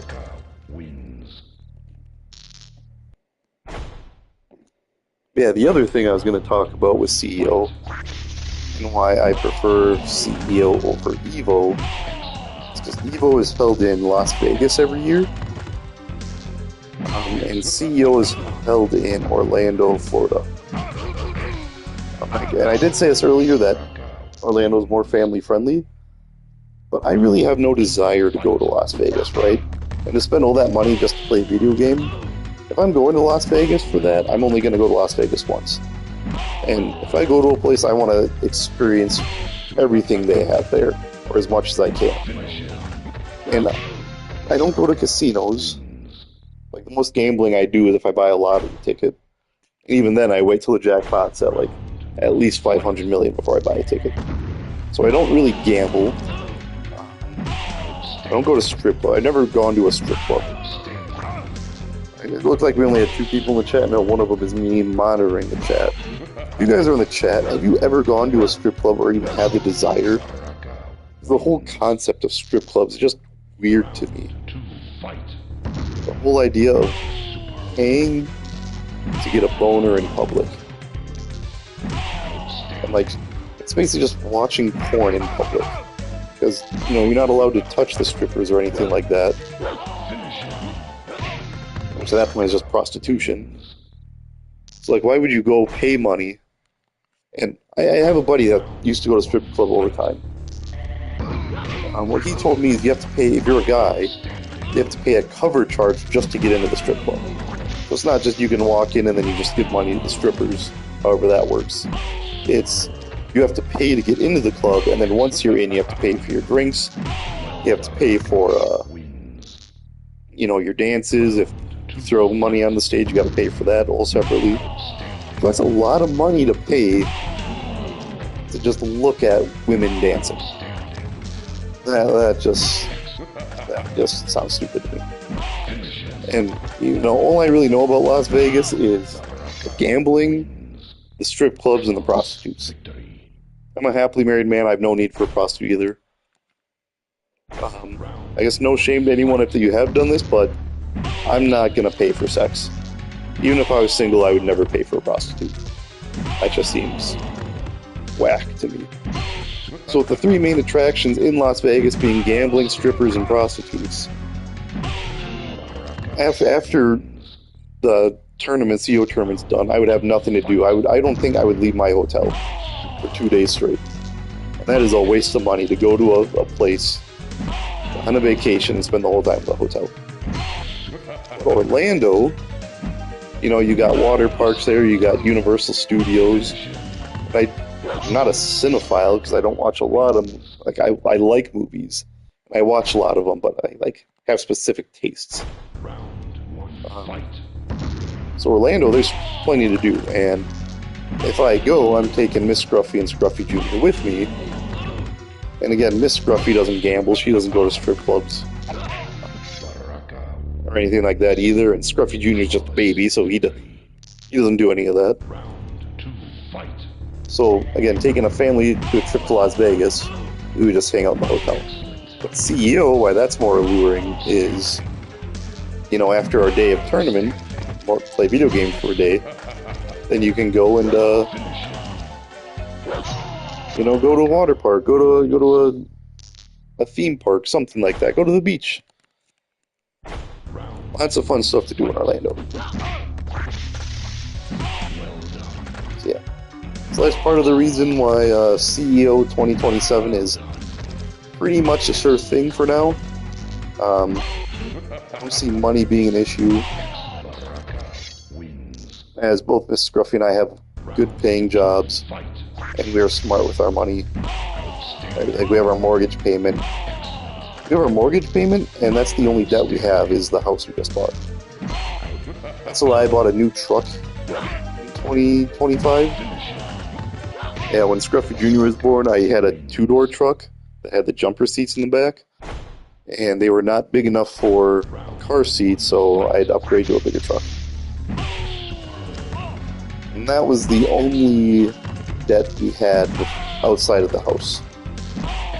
And that was, it's already halfway paid off. Truck loans like that are a 5-year loan, and then in 1 year we're already halfway paid off. Alright, so after this match we should get Noob Saibot. Now, I'm going to have to look it up after we fight Noob Saibot, but we are going on 50 plus games, I think 51 total today, on this map, doing down ones. And no Toasty.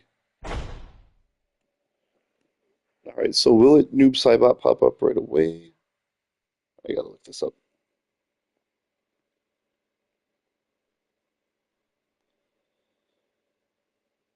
So win a grand total of 50. All it says is win 50 in a row. We're at 50. Outstanding. If he doesn't pop up after this round or this game, I'm gonna have to go to Waz's video. It's like reading. I've been reading the descriptions on how to do it, and that's all fine and dandy. But sometimes you need to see the video to actually go along with it.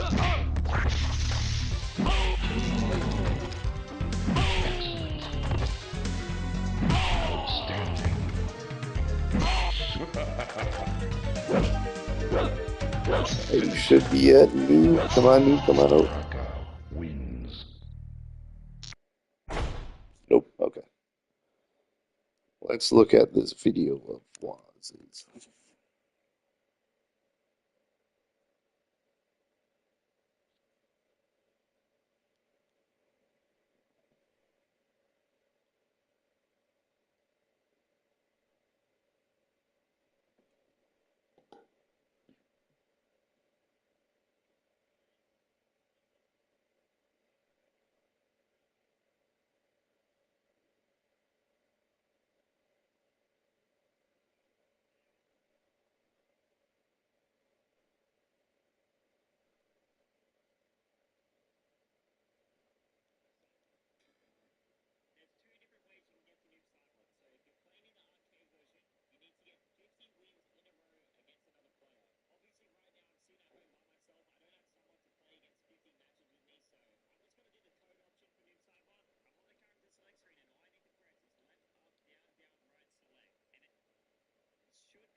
All right, so I'm reading some stuff here, and it says that in versus mode, which is what I'm currently in, it doesn't count. It has to be against the controller. That makes me big sad if we just wasted 50 games doing this. All right, let me try this. So, left, up, down, right, select. Raka reptile. I don't think that's going to work, but 51 wins in a row. Round one fight. Outstanding. And it gave me my thing at character select, so maybe we'll try it now. Now that I selected a new character. Because I'm not doing 50 games in a row again on To fight. maybe. I'm gonna try that. If this doesn't work in versus mode, I will get to two-player mode. Finish him. I'm imagining two-player mode is just Win. versus, but against the human. Let's go to rematch. Round Nope. one fight. Select a new combatant. So there's obviously, the cheap ways to get noob side, but I'm gonna see if I can log in as Miss Scruffy, if that'll disturb the stream. We still streaming, guys? Still here? Okay, sweet. Okay. No, I wanna exit out of here. Quick game. Alright.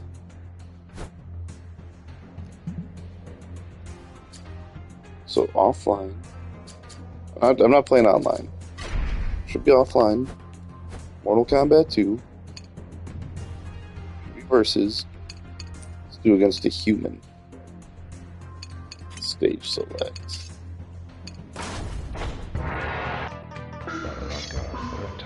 Alright, we're about to ruin Miss Scruffy's streak here.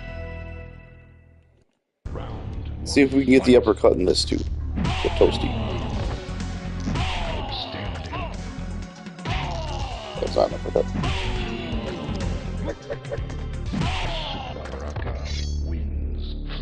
Alright.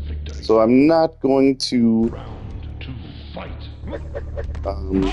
play the 50 matches, obviously, because we just did that. Yeah, I wish I would have realized. I wish I would have done this sooner. But I'm going to play a couple, see if we can't get Toasty to pop up. That might have been my mistake. The versus AI might be different than the 2-player like we got here.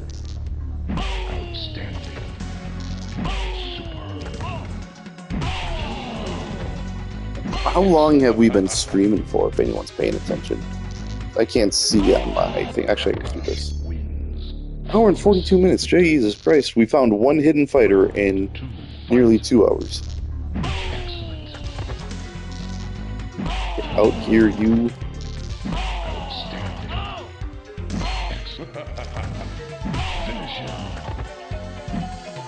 Look that up now. What is the rate of having Toasty pop up in Mortal Kombat 2 Arcade?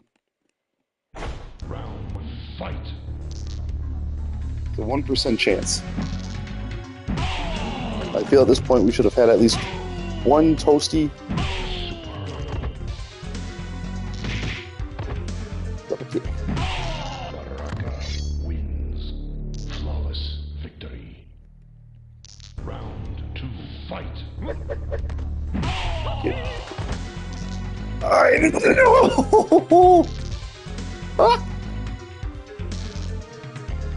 No, it came up and I reacted too slow. Alright. At least we know that we can get Toasty here. I'm so mad right now. Toasty finally came up and I whiffed it. It's supposed to be down and select when it comes up. Round 1, fight. I'm guessing, yes, select should be the button on the right, you know, where you click start normally in games and not the big pad in the middle. I'm so sad right now. So sad.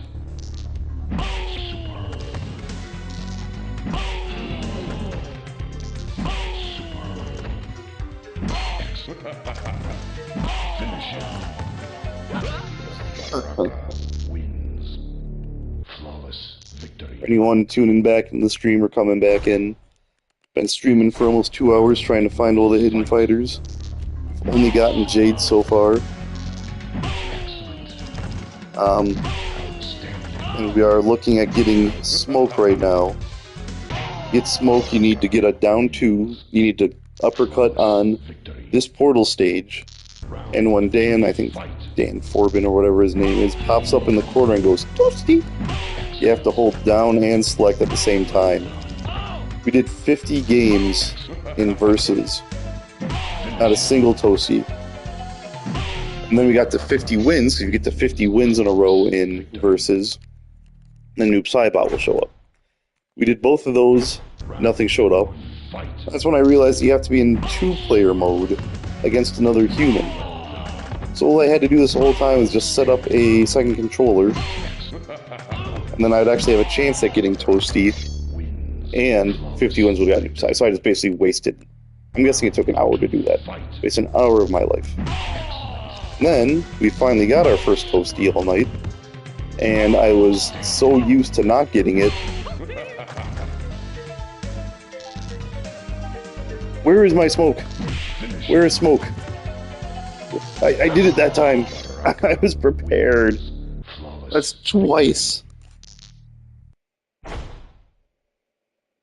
How to unlock Smoke. Mortal Kombat 2 Arcade. Round 1, fight. Alright, hold on. Let me go to controls real quick. Select is the D-pad. It is the big pad. Ugh. So I was clicking the wrong button. Alright, you know what? I was clicking the wrong button. I don't know if my controller's too far away. I'm using the controller mic right now to talk. I do not like always having the headset on. Especially if I'm watching the baby monitor for Scruffy to hear. Flawless victory. So I've been clicking the wrong button the whole time. You know, at least that didn't happen in the tower. Because if that happened in the tower, which is a lot harder to get uppercuts than just sitting here spamming uppercut against a guy that's not playing, I'd have been pissed clicking the wrong button, but Flawless victory. we're gonna end up getting 50 wins anyways, if I just go for it. Round And there's 2 more hidden fights after this we need to get. standing. If we can get to 50 and get the Toasty. And that is Reptile in Mortal Kombat 1 and Ermac in Mortal Kombat, Ultimate Mortal Kombat 3. Fight. Ermac, I think, is easy. All you have to do is type in a code and he pops up. And then Reptile. Oh! Leo, you got me. Your comment popped up right after an uppercut, so I thought it was the Toasty guy. And I was like, there it is! And then I started doing it, but Yo, Scruffy, would you ever be down to run a... Yo, you know what? Unlike Sikander and Sixerakin and any of these other...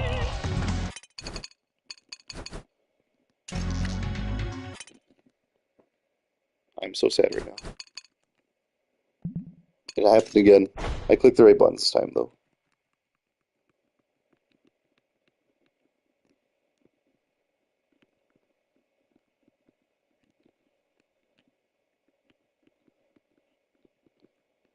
You can't even remap that.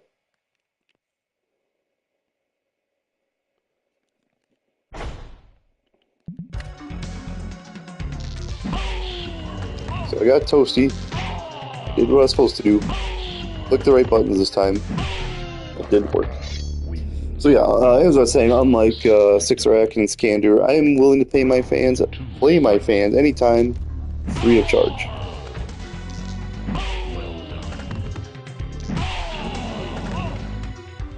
We've had 3 opportunities to fight Smoke now, just completely wasted. So yeah, anytime, Leo, Flawless victory. usually what I do have Instagram, which is just the Scruffy profile. I don't use Instagram at all, Fight. so if you message there, I'll try and check daily.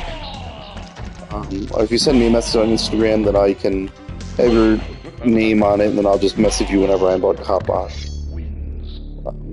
Yeah, my when I game is very inconsistent. It could be, Fight. it's never during the day because I have a baby. It's usually after the family goes to sleep, I'll hop on. But the day of the week is dependent because sometimes I'm tired and I want to go to bed. Finish him. Baraka wins. So sad. Flawless victory.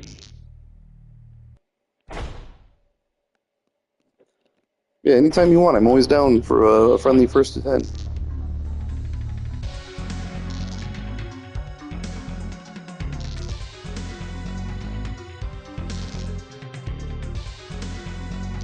Let's press down and start when Dan Forbin hops onto the screen.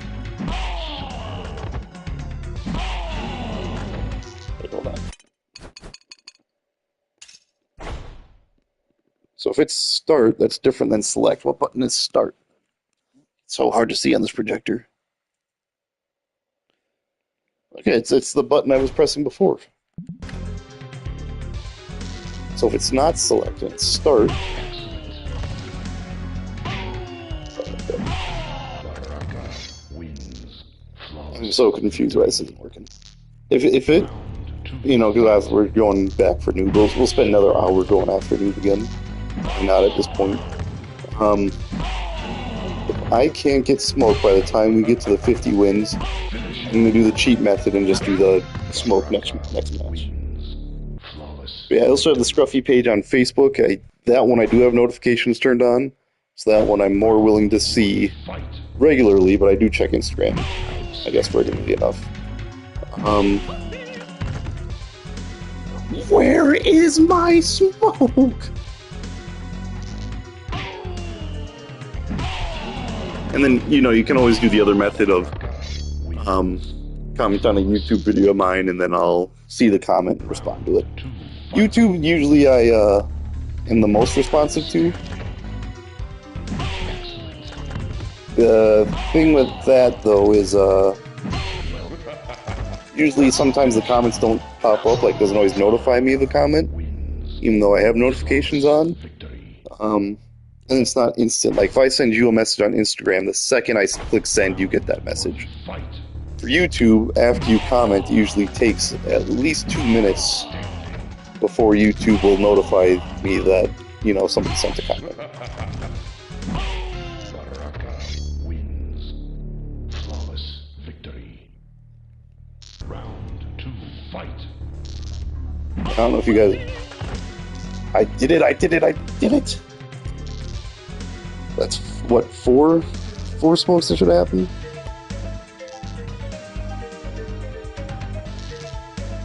One must press down and start. That is what I've been doing. There's gotta be something I'm missing. Up to unlock smoke 1, combat 2. You know what? I'm just happy we're finally getting toasties.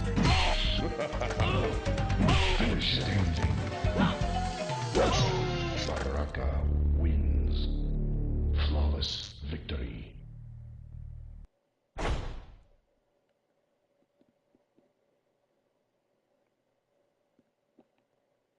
Round 1, fight.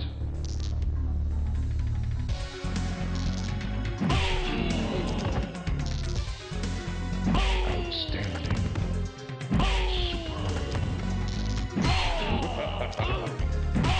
Baraka wins. Flawless victory. Round 2. I'm getting cranky. Excellent. I'm just gonna click down and select after every uppercut. Don't think you have to hold. I think you just have to. Maybe that's my problem. I'm holding it. Finish him. You just have to press it. Baraka wins. Flawless victory. Round 1, fight. Well done. Yes, that's like 4 or 5 toasties we've got. Now we're actually getting toasties with no smoke. Wins. I thought I was clicking the wrong button, but it is confirmed to be start, not 2. select.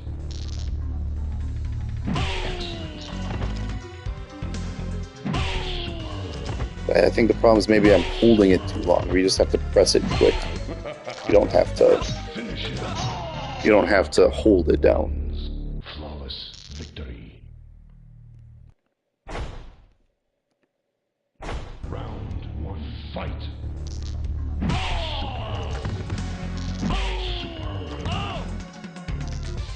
Outstanding.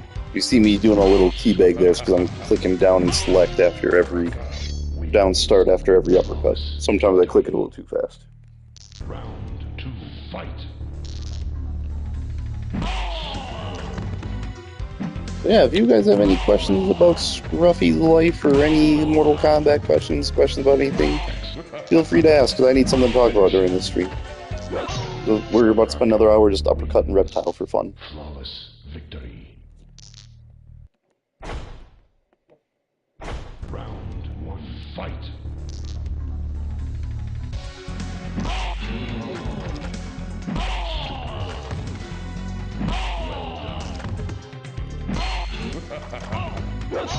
I don't think you can get him at the end of a round, so I'm just going to end the round there. Maybe I should uppercut it because then I increase my odds for later.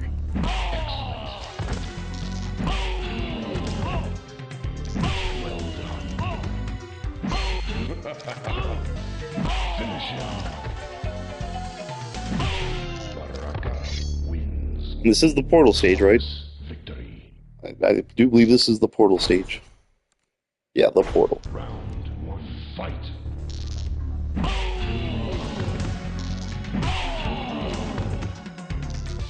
Outstanding. Baraka wins. So, if any of you guys are younger and are going to go to college, To I fight. have some advice for you. The Scruffy here went to college. Scruffy has a degree, a bachelor's degree in marine biology, and a master's degree in regular biology. Baraka So, wins. Flawless. yeah, so for one, that's a useful degree. Don't get into something like liberal arts or, I guess, arts in general. Get something that actually has a good job outlook. Outstanding. Even though even jobs like biologists aren't great at outlooks, but if you do get a job, it's usually a pretty good paying job with good benefits. Baraka wins. But I left college with almost no debt. I only had to take out one loan, and that's when senior year, we spent a year studying abroad in Australia. That's the only time I had to take out student loans. The reason why I never had to take out student loans, which my parents did not pay for any of my schooling. Flawless. I want to get that out there too. I did grow up in a middle class family, but I was always, if I wanted something, I had to work for it. Fight. That included college. I do have two sisters, so family of 5. Yeah, I don't really have. Even if we were comfortable, we weren't well off. Flawless. Victory. Like we didn't just have money laying around. And I got to split it evenly between 3 kids. So yeah, so I paid for my college because I worked construction in the summers when I wasn't in school. And what I did was I would work 70-hour weeks doing construction all summer long, and that would pay for my entire fall semester. Fight.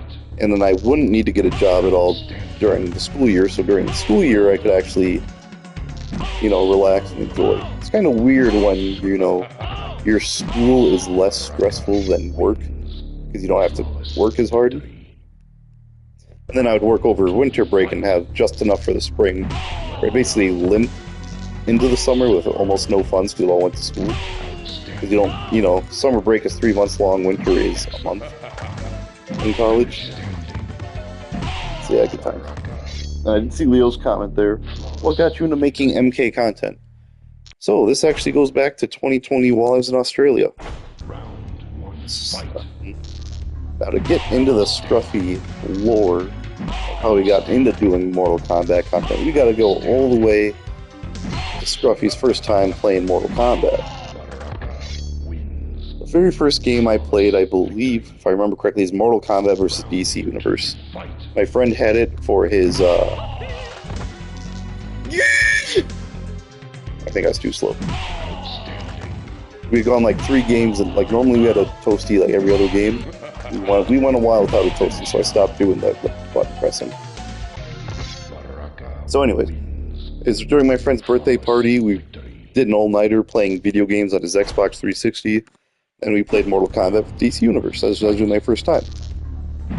Right around that time, Mortal Kombat 11 came out, so my buddy got that right away, and that's how I kind of got into Mortal Kombat the first time. So I got into Mortal Kombat. The first place was playing it with my buddies because they had the game. Now that wasn't my first fighting game because, like I said, I have 2 older sisters, and both of them were athletes growing up. So every weekend I was either at a softball or a soccer tournament. And in the winter, soccer would be like indoor tournaments, and they had an arcade machine, but it was Marvel vs. Capcom. So I just, the whole time I'd sit there playing Marvel vs. Capcom, and because it was at a sports facility, not an arcade, it was like, it wasn't as expensive to play, I guess. Or it wasn't like every time you lose you gotta pay a quarter. It was, you throw in 50 cents and you're good to play until you beat the game, basically. Anyway, so I was familiar with fighting games. I like playing Marvel vs. Capcom because Venom's one of my favorite characters of all time. So that got me into fighting games, and my buddies having Mortal Kombat got me into Mortal Kombat. But I never played online. It was always offline. I love the story mode. I love the lore of Mortal Kombat more than the actual gameplay. But So I'd either play just the story mode in towers or play in the crypt, unlocking the stuff. Just seeing all the messed up fatalities and brutalities and laughing at the babalities and all that. Never played online. We played one game once, tag in Mortal Kombat 9, me and my aforementioned buddy.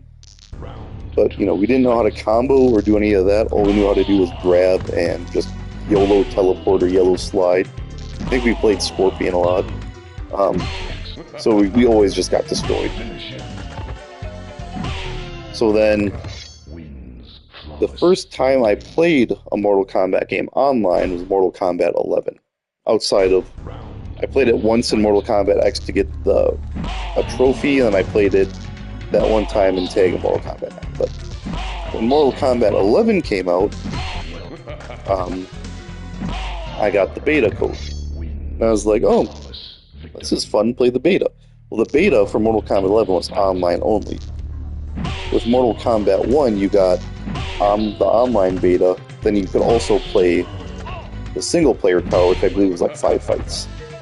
No, it was like 3 fights. So you could play that tower and that, but in Mortal Kombat 11, it's all online. So that's when I started playing online. I started actually learning how to combo and play, because you can't play online by just doing random YOLO stuff. So then that's when I first started really getting into the whole online Mortal Kombat scene. And while I was playing Mortal Kombat 11 online, especially in the early days, I was dealing with a lot of grab spammers where I didn't know how to tech grabs, I didn't know how to neutral duck them, so I get super frustrating by people just grabbing me the whole time. I hated that. From like day one, I always hated zoners. I did it again. But I always hated zoners, and you know, I never really knew how to beat them. I struggled with them. And that's when I picked up Raiden, was to learn how to beat zoners, because Baraka was my main Mortal Kombat 11, but I was never good enough. You know, Baraka was a terrible character for zoners. Raiden was good because he had to teleport. So I'd play a lot of zoners, and it'd just get frustrating and all that. And then sometimes I'd get a trash talker against me in Mortal Kombat 11, especially in King of the Hill. I always thought it was entertaining when I would, you know, beat a trash talker and they would just, it would amplify their saltiness like tenfold if you beat them while they start off the game. But like, you suck, all you know how to do is just random nonsense. Well, because I would try and learn how to do these combos, I was looking up combo tutorials on YouTube and like the timing for everything. So then my algorithm slowly on YouTube started becoming Mortal Kombat. And that's when I came across a YouTuber called Breaks, who kind of posts what I do now, but back in Mortal Kombat X. And yeah, so he did all the whole like spammers and rage quitters and trash talkers. He would post all that on Mortal Kombat X. And even though I didn't know how to play the game really, I would love watching him beat these people. It was hilarious to me. It was so satisfying. It's kind of like that. I don't really know how to do this, but these guys do, so I'll watch them do it, and it's fun. And then, you know, after watching him, I'm realizing, well, I'm playing. I was itching my nose on that one.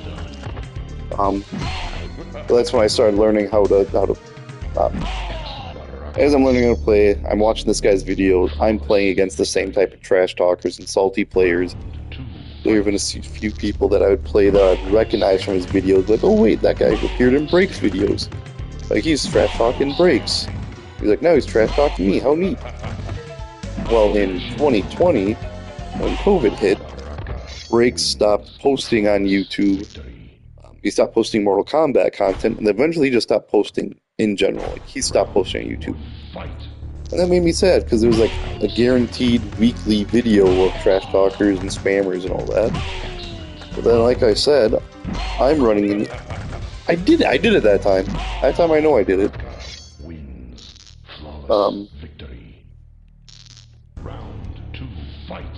Yeah, I was running all the same people, and since he wasn't posting anymore, I was like, you know what? Why don't I take over posting? I can start a YouTube channel. The other thing that helped contribute to me starting to make Mortal Kombat content is when Breaks, like I said, Breaks stopped posting around COVID. COVID was when we went to Australia for our senior year of college, and Fight. when I went there, I did not bring my PlayStation because I'm in Australia.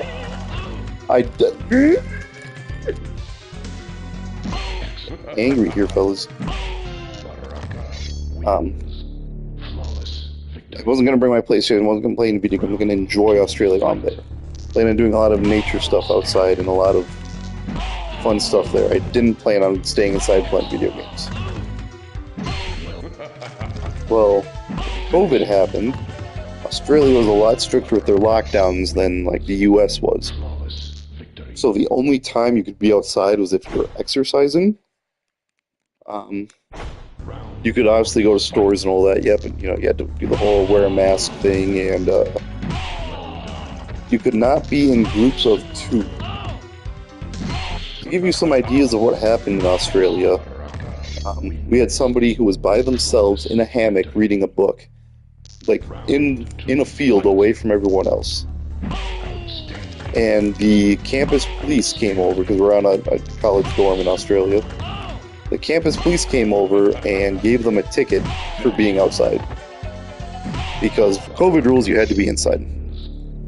Flawless victory. So, obviously being stuck inside, you can't really go out.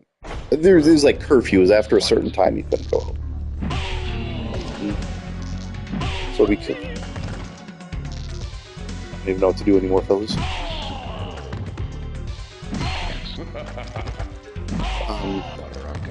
Wins. Flawless victory. Should I try down the joystick instead of the D-pad? Shouldn't matter.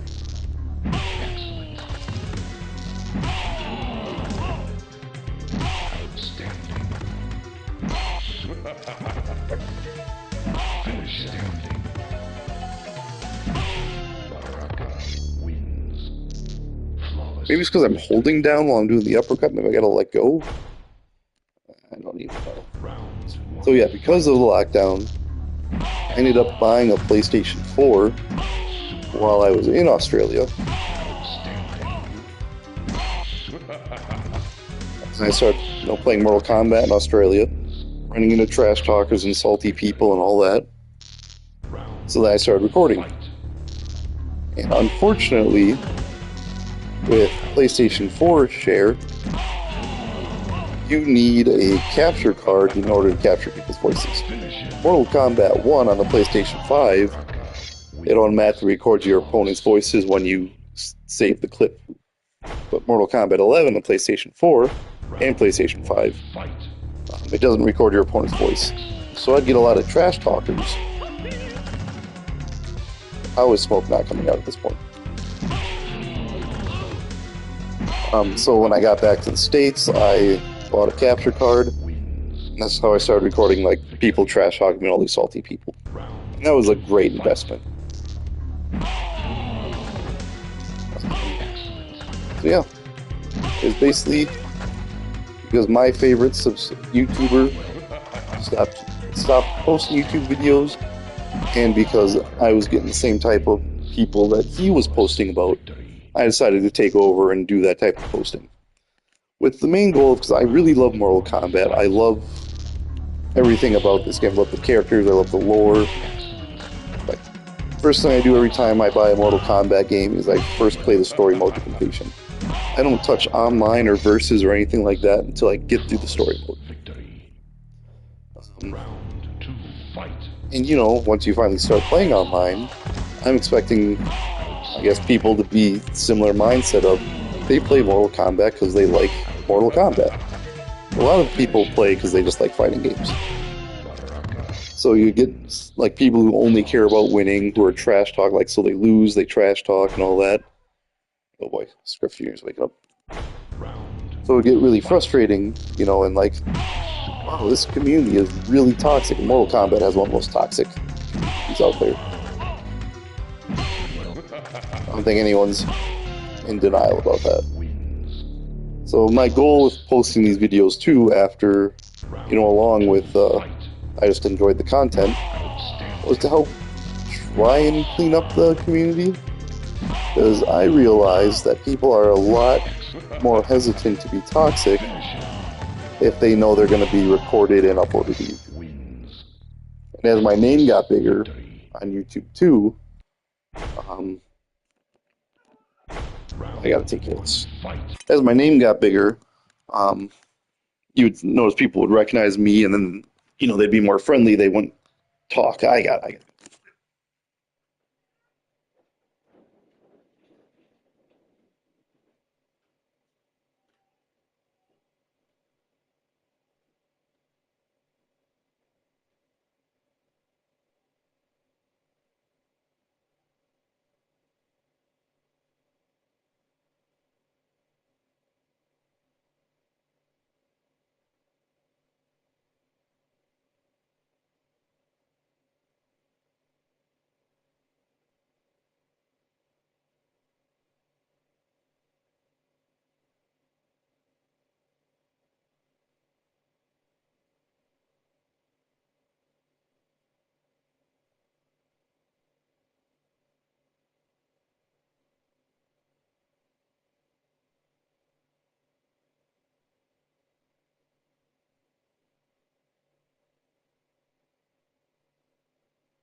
All right, I'm back.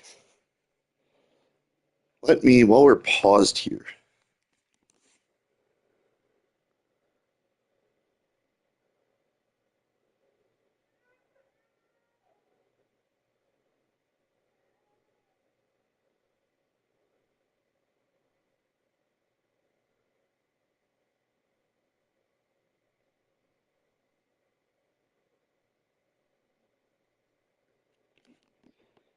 So according to this, you have to click down and back. Outstanding. So I've just been holding down. Outstanding. There's too many different variations of this. So to talk about posting Mortal Kombat. So yeah, basically I wanted to clean up the Mortal Kombat community so it's less toxic Fight. and less cancerous, and so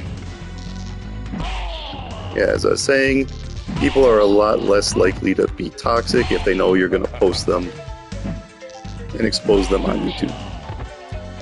They recognize your name and see that you're someone big, they're going to be more hesitant to be toxic. But with that being said, there are still people that don't care, that actually, thrive off that toxicity, like Sixerakin, Low Tier God, Shogun. All those people live off of the toxicity. So obviously you're never going to completely clean it up, but if we can go from like 100 toxic people to 5 or even 50, at least cutting the toxicity in half. Okay, maybe I clicked it back around there, but yeah, I'm happy to do that. Finish him. Baraka wins. Flawless. I'm gonna hold my control a little differently, so I'm ready for him next time. Round 1. Fight. Yeah, I still remember when my channel got big. There were 2 different moments where my channel got big. The first moment was right after the Aftermath. The Aftermath bundle came out. Flawless. When they released Friendships. I don't know if you guys know this, but different countries have different wiring codes like that. So if you are an American and you go to Europe for vacation, you need to buy a different phone charger or an adapter. Finish him. Because the US electricity is different than the Europe electricity. Round 1. Fight. And that's the same with a lot of stuff. So when I was in Australia, I was playing on an Australian PlayStation with an American account. So the entire time I was in Australia, I could not download any DLC without buying it from the Australia PlayStation Store. Didn't matter that I bought it already in the American PlayStation Store. I was going to have to rebuy it in the Australian store, basically. It's just kind of weird. Finish him. So, yeah, when Aftermath came out, I wasn't able to play Aftermath, Victory. um, but I did get the friendships because those were free. One fight. So I posted a video. I was playing as Frost and Raiden online. Like, it's so hard to go back and rewatch these videos of mine because the gameplay's so bad. Like certain YouTubers you watch or like small channels, you're like, oh, I'll watch them, give them a chance, but they're a small channel because they're not very good at the game. So you're like, this is kind of hard to watch. I'll still give you a subscribe because, you know, we're all about boosting up these small channels, but I'm probably not going to watch these videos. So that's why I don't go back and rewatch a lot of mine. But basically, since Friendships just came out, I did a friendship.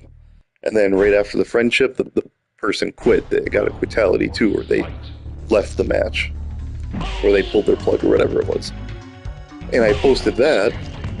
And when I posted that video, I was at 8 subscribers. Most of those subscribers were my friends and family. I said, hey, I'm starting a YouTube channel. Can you guys help me out by subscribing to help, like, you know, boost my channel so I'm not just at 0 subscribers forever?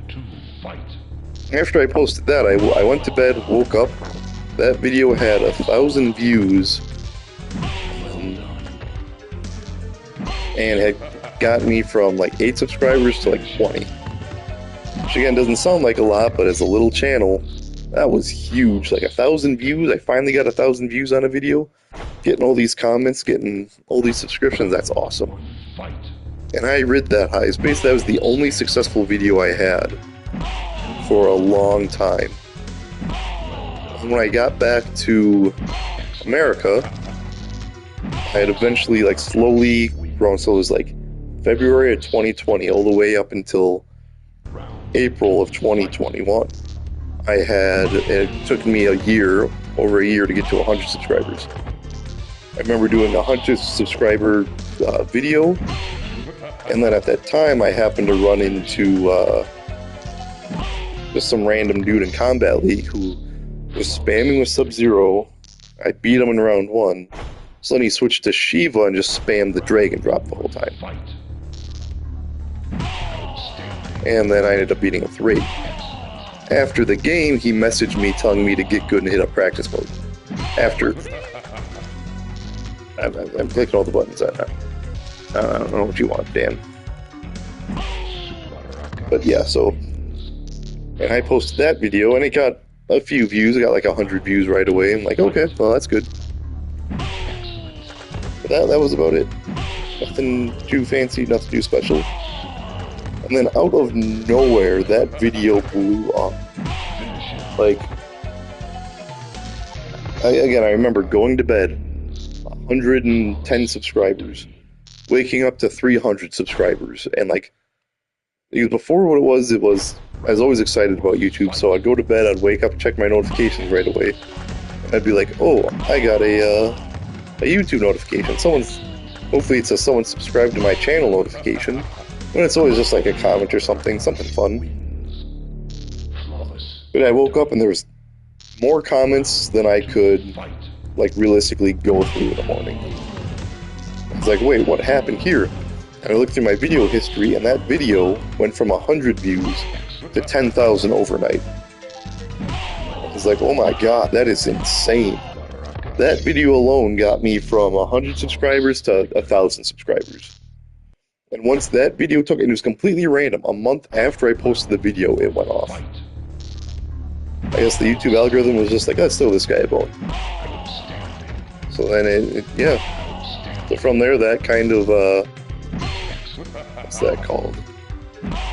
Not vindicate. I'm lost for words right now. Validate. It validated me that I was doing good on YouTube. So then I kept posting videos, and then after that video, then it was like I was getting 1,000 views per video right away, and slowly through Mortal Kombat 11, I got up to 3,000. Yeah, 3,000 subscribers. Then it's pretty slow after that. I stopped posting Mortal Kombat because I had gotten to the point where Combat League was recycling, so I had no reason to keep playing. And then I was posting other videos, so my viewership slowed down, so the subscribers. Mortal Kombat 1 came out, kind of bumped back up a little bit.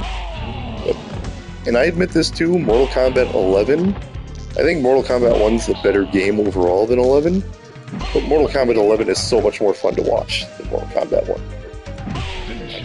Smoke the Rizia. So next game should be Noob, and I'm going to have to do more research on the smoke thing, why he's not coming out. But, yeah, and then I posted a short. It was just a stupid short that I had no plan on doing anything with. And I wanted to start posting shorts because of TikTok and Instagram Reels and Facebook Reels and all that. People were not on YouTube as much, so then shorts became like their counter to TikTok. And so shorts are becoming more popular than just regular YouTube videos.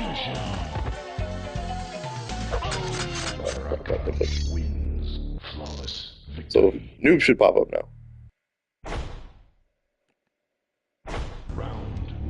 Where is my Noob Saibot?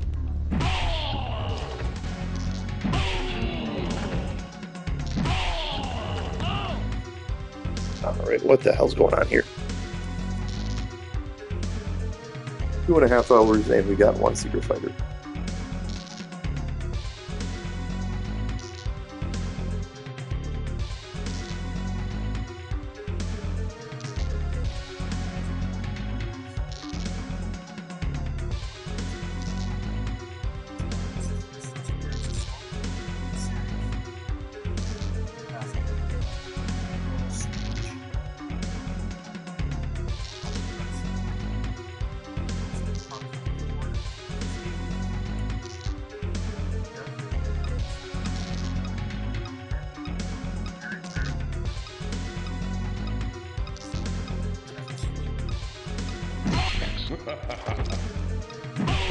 Baraka wins. Flawless victory. Round 2, fight. Superb. Outstanding. Finish him. Baraka wins. Flawless victory. Baraka.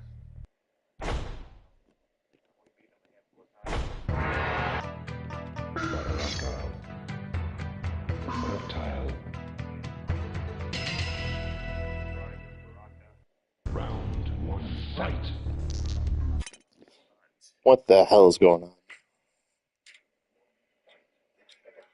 I'm gonna watch this video to see why smoke isn't popping out. To duck and jump. Opponent jumps into you. He does an uppercut also. That will work too. You attempt an uppercut on him, he'll usually attempt an uppercut on you. But before this next round finishes, I will join in layer 2. After uppercut. There we go. Okay, so that was on the regular arcade.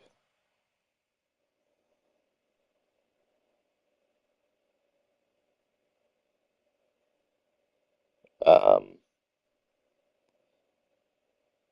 I'm getting very frustrated.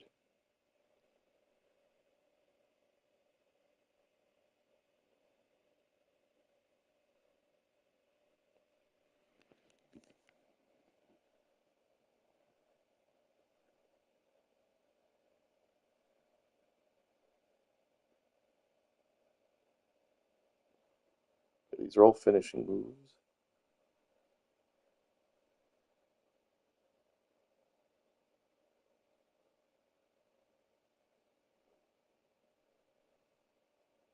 How to unlock Hidden Fighters Mortal Kombat Legacy.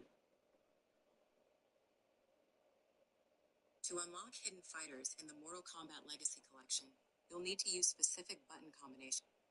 What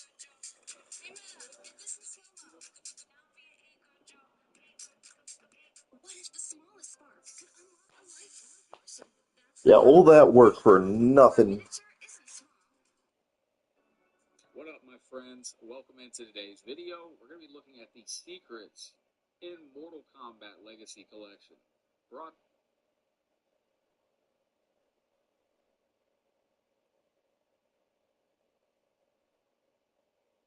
I got this you video. saw in there to get into and do with them.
Okay. We're gonna try this. So it says with noob, you gotta go back to the menu, and then he will pop up after you win the fight. So get 50 wins, go back to the menu, reselect your character, beat them, then at the end the loser will turn into noob. Flawless victory. I hope that's true, Fight. because I basically played 100 games of just uppercutting this guy to not get smoke or noob. I got one hidden fighter. Give me my smoke! Baraka wins. Alright, turn into noob. Flawless victory. That is no noob. I don't want to quit the game, because what...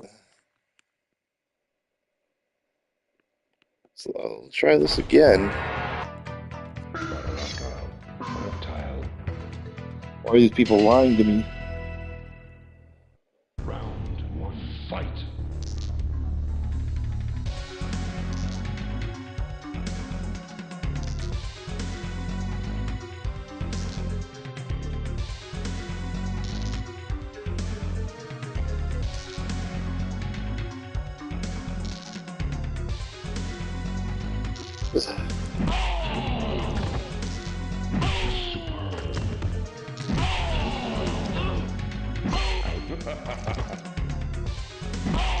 Baraka wins. So this is fun. Flawless victory. Round two. Fight. So we were trying to do the secret... Where's my smoke? Trying to do the hidden fires legitly, and it's not working. Baraka It wins. shouldn't need a fatality. Flawless. Pull out Noob Saibot now. Give me Noob Saibot. Where's my Noob Saibot? Round one. Fight. I'm gonna try and get one more toasty. And then we're just gonna do the cheesy way. Baraka wins. No, but for this stream, I really want to combine them legitly. Is it worth staying up all night to try and get this done? Might have to skip on Ermat. That's too quick.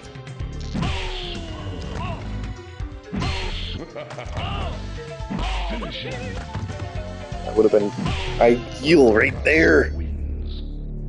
Flawless victory. Alright, obviously nothing's working right now.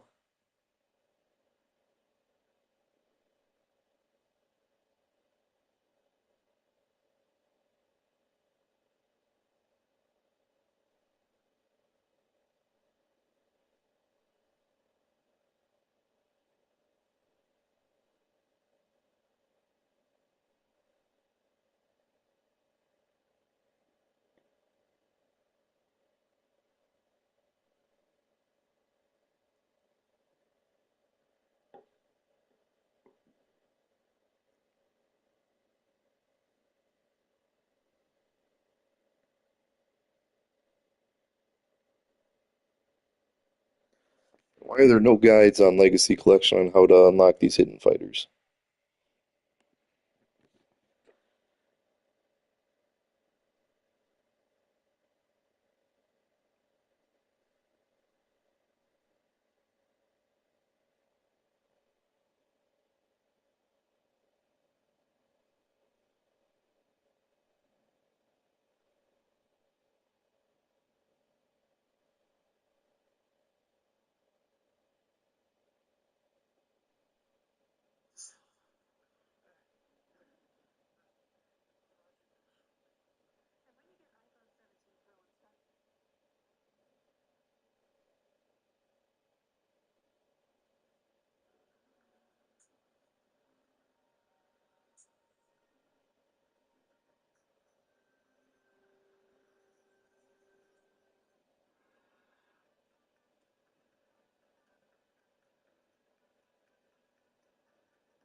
Yeah, it has been a valiant effort. That's why I don't want to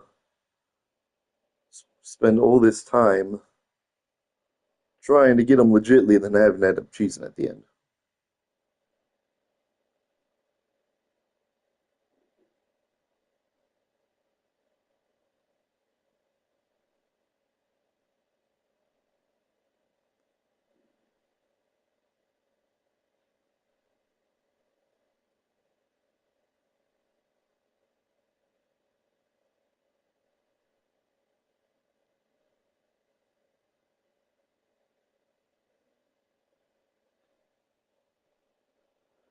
How to unlock smoke in Mortal Kombat Legacy the legit way.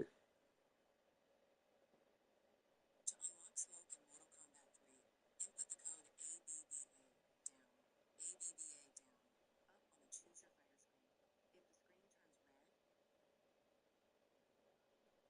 on the Choose Your Fighter screen. If the screen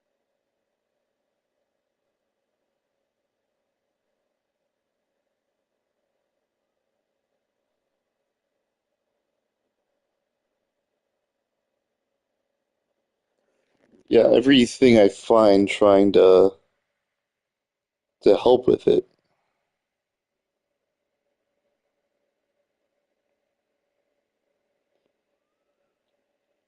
It's just go to the options and have them pop up.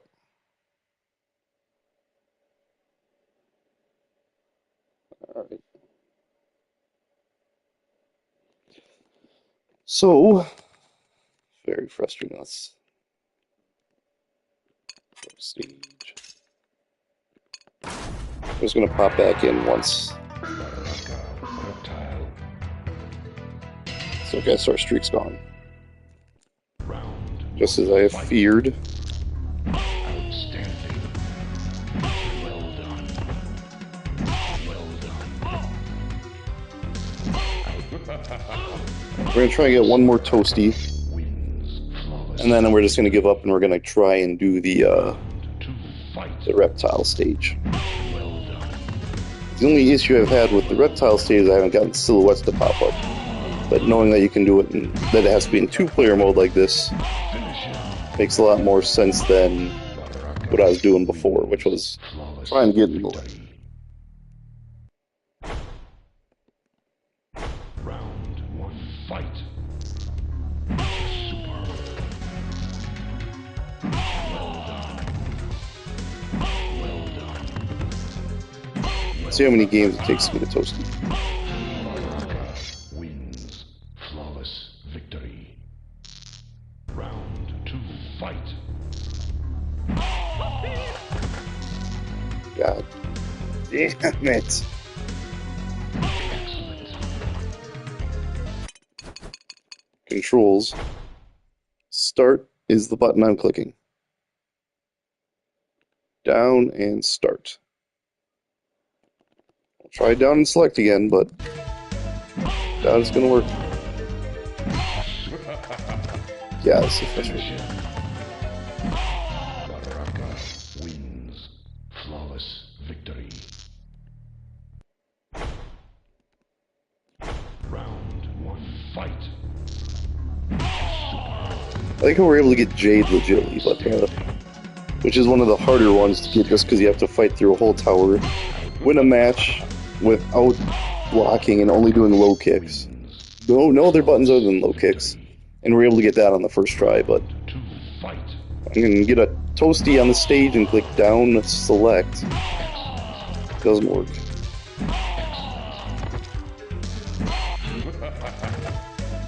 Finish him. I'm not going to 50 matches again. I'm just waiting for one more toasty. Flawless victory. Round 1, fight.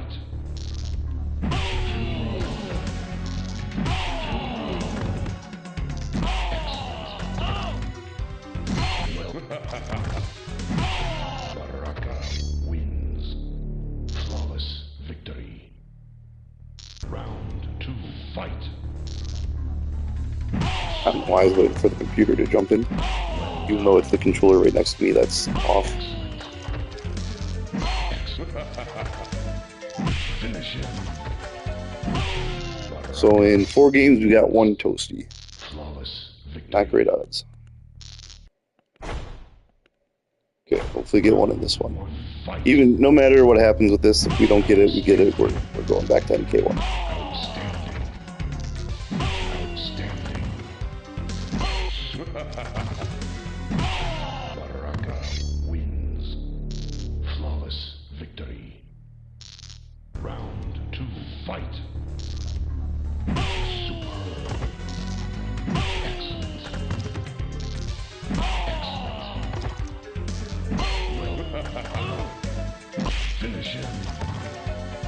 Still no smoke. Baraka wins. Do we even have anyone in the video? Flawless victory. I think Leo's been here the whole time. It's kind of crazy. 2.5 hours watching Scruffy suck. Round 1, Don't even know anything Scruffy's doing wrong. I'm clicking the button inputs. I got my 50 win streak, I was told.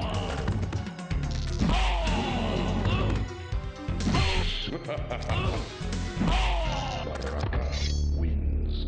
Flawless victory. Round 2, fight. Outstanding. Outstanding. Well done. Excellent. Finish it. We had 1 toasty right away, and now that we're trying to just get 1 more, it's like the game's like, oh, he's going to quit after this next toasty.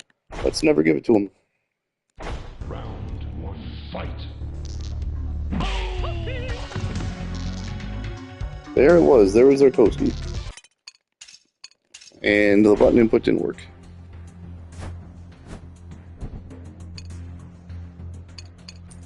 Human stage select.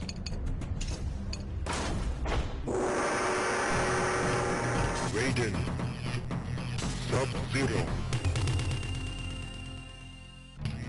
So we need a double flawless. Shadows to appear on the moon. And fatality. Raiden wins. And apparently it can't be the stage fatality, it has to be Raiden's fatality. Just let me look up his fatality. Forward, back, back, back.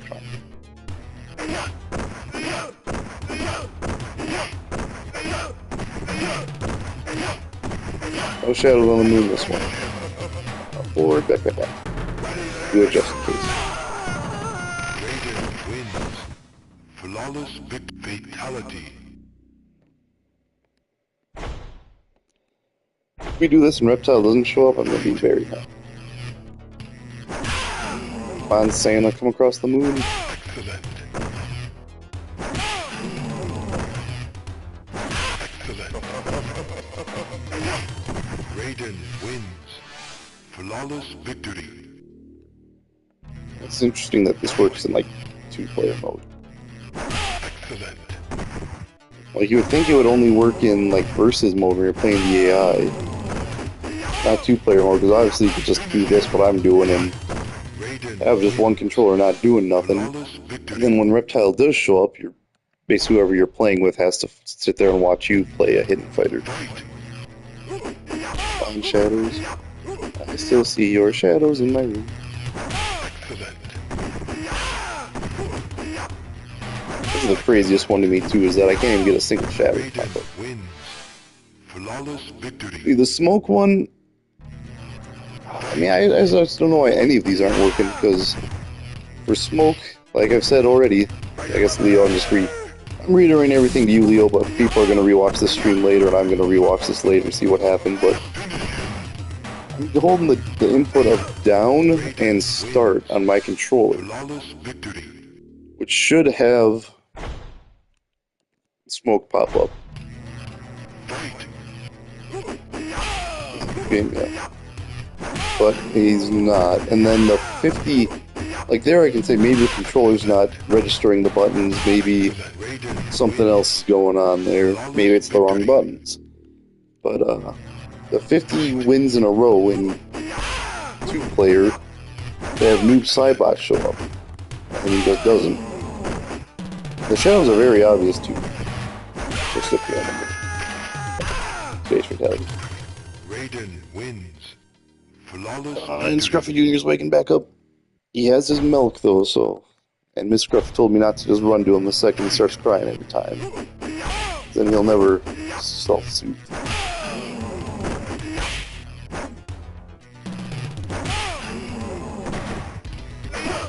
On shadows. Raiden wins. Flawless Usually the shadows show up pretty early in the match, at least what I've seen on YouTube. Like I said, I've done my research to figure out how to get these hidden fighters, how to get these unlocked the legit way. Just to be safe. Raiden wins. Flawless fatality. After I get to bed tonight, after this, I'm doing a lot more research.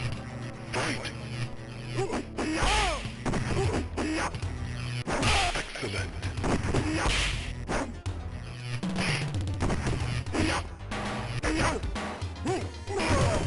Raiden Interesting. wins. Flawless victory. Fight. Gotcha, so you got the stream playing in the background. So why you're willing to stick around for the whole 3-hour stream watching me just uppercut Reptile for 3 hours straight. That Thanos came out. Raiden wins. Flawless victory.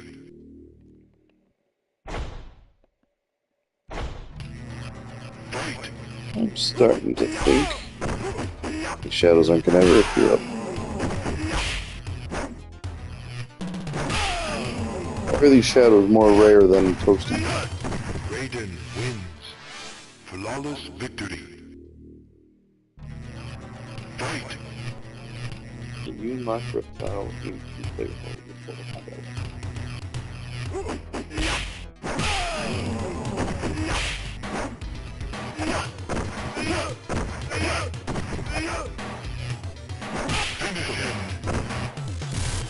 Raiden wins. Flawless victory.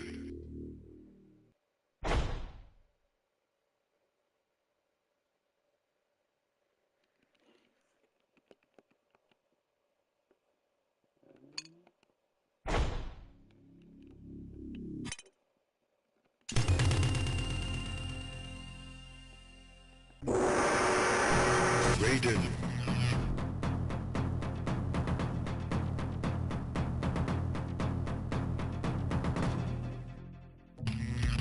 Fight.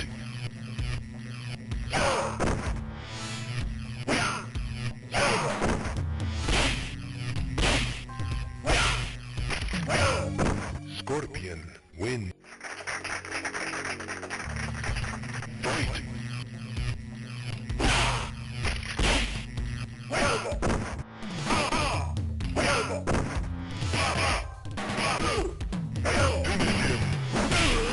Scorpion win.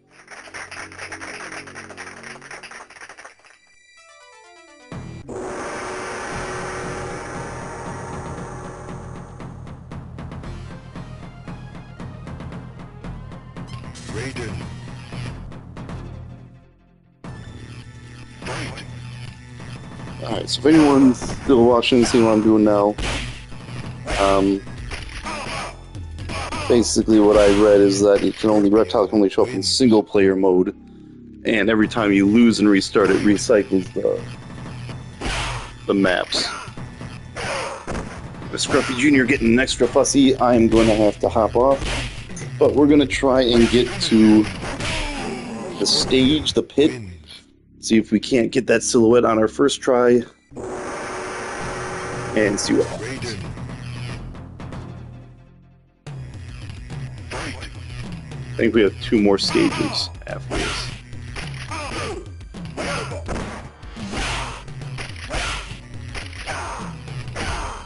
Scorpion. Hello, Zidune. Thank you for tuning in on the stream. Fight. We have been hidden character hunting for 3 hours. Excuse me, I'm sorry.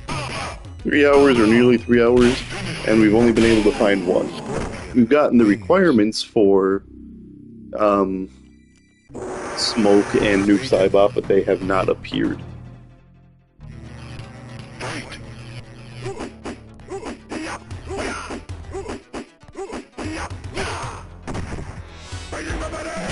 It doesn't matter that no silhouettes on this one. Because we did not actually. How am I doing?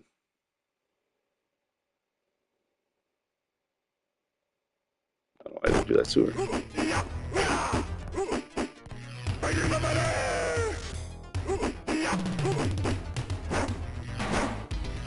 It's clowning me.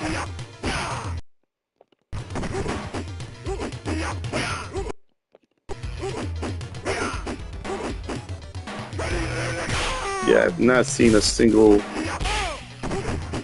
silhouette at all. So it doesn't even matter if we do this double flawless and do a fake out. Flawless victory. But we'll try to do it.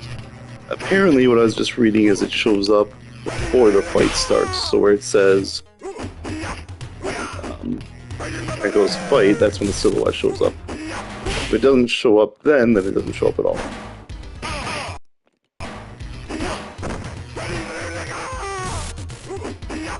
But we're still gonna do it. So, this is the last thing we're doing tonight anyways. So, ooh. Oh, yeah, okay. Raiden. So I'm guessing Reptile's not gonna show up because we saw no silhouettes. Okay. Well, we're gonna end the stream there because I've been trying this for 3 hours and it's very frustrating. But thank you guys so much for tuning into the stream, watching it, and we did get Jade, so that was nice. I will try again in the future after some more research, and hopefully we have more luck there. Actually, Scruffy Jr. is pretty calm right now. Let's see if we can at least get Ermac, so we can at least get 2 hidden fighters out of the way.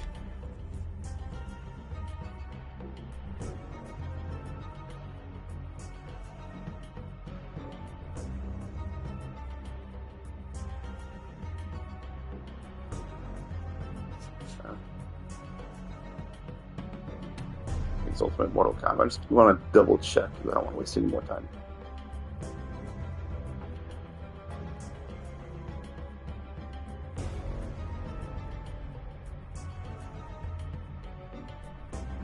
Oh, you got to beat the arcade mode to get Ermac. Never mind. Okay, well, we're done for the night. Thank you guys so much for joining, and I hope to see you next time.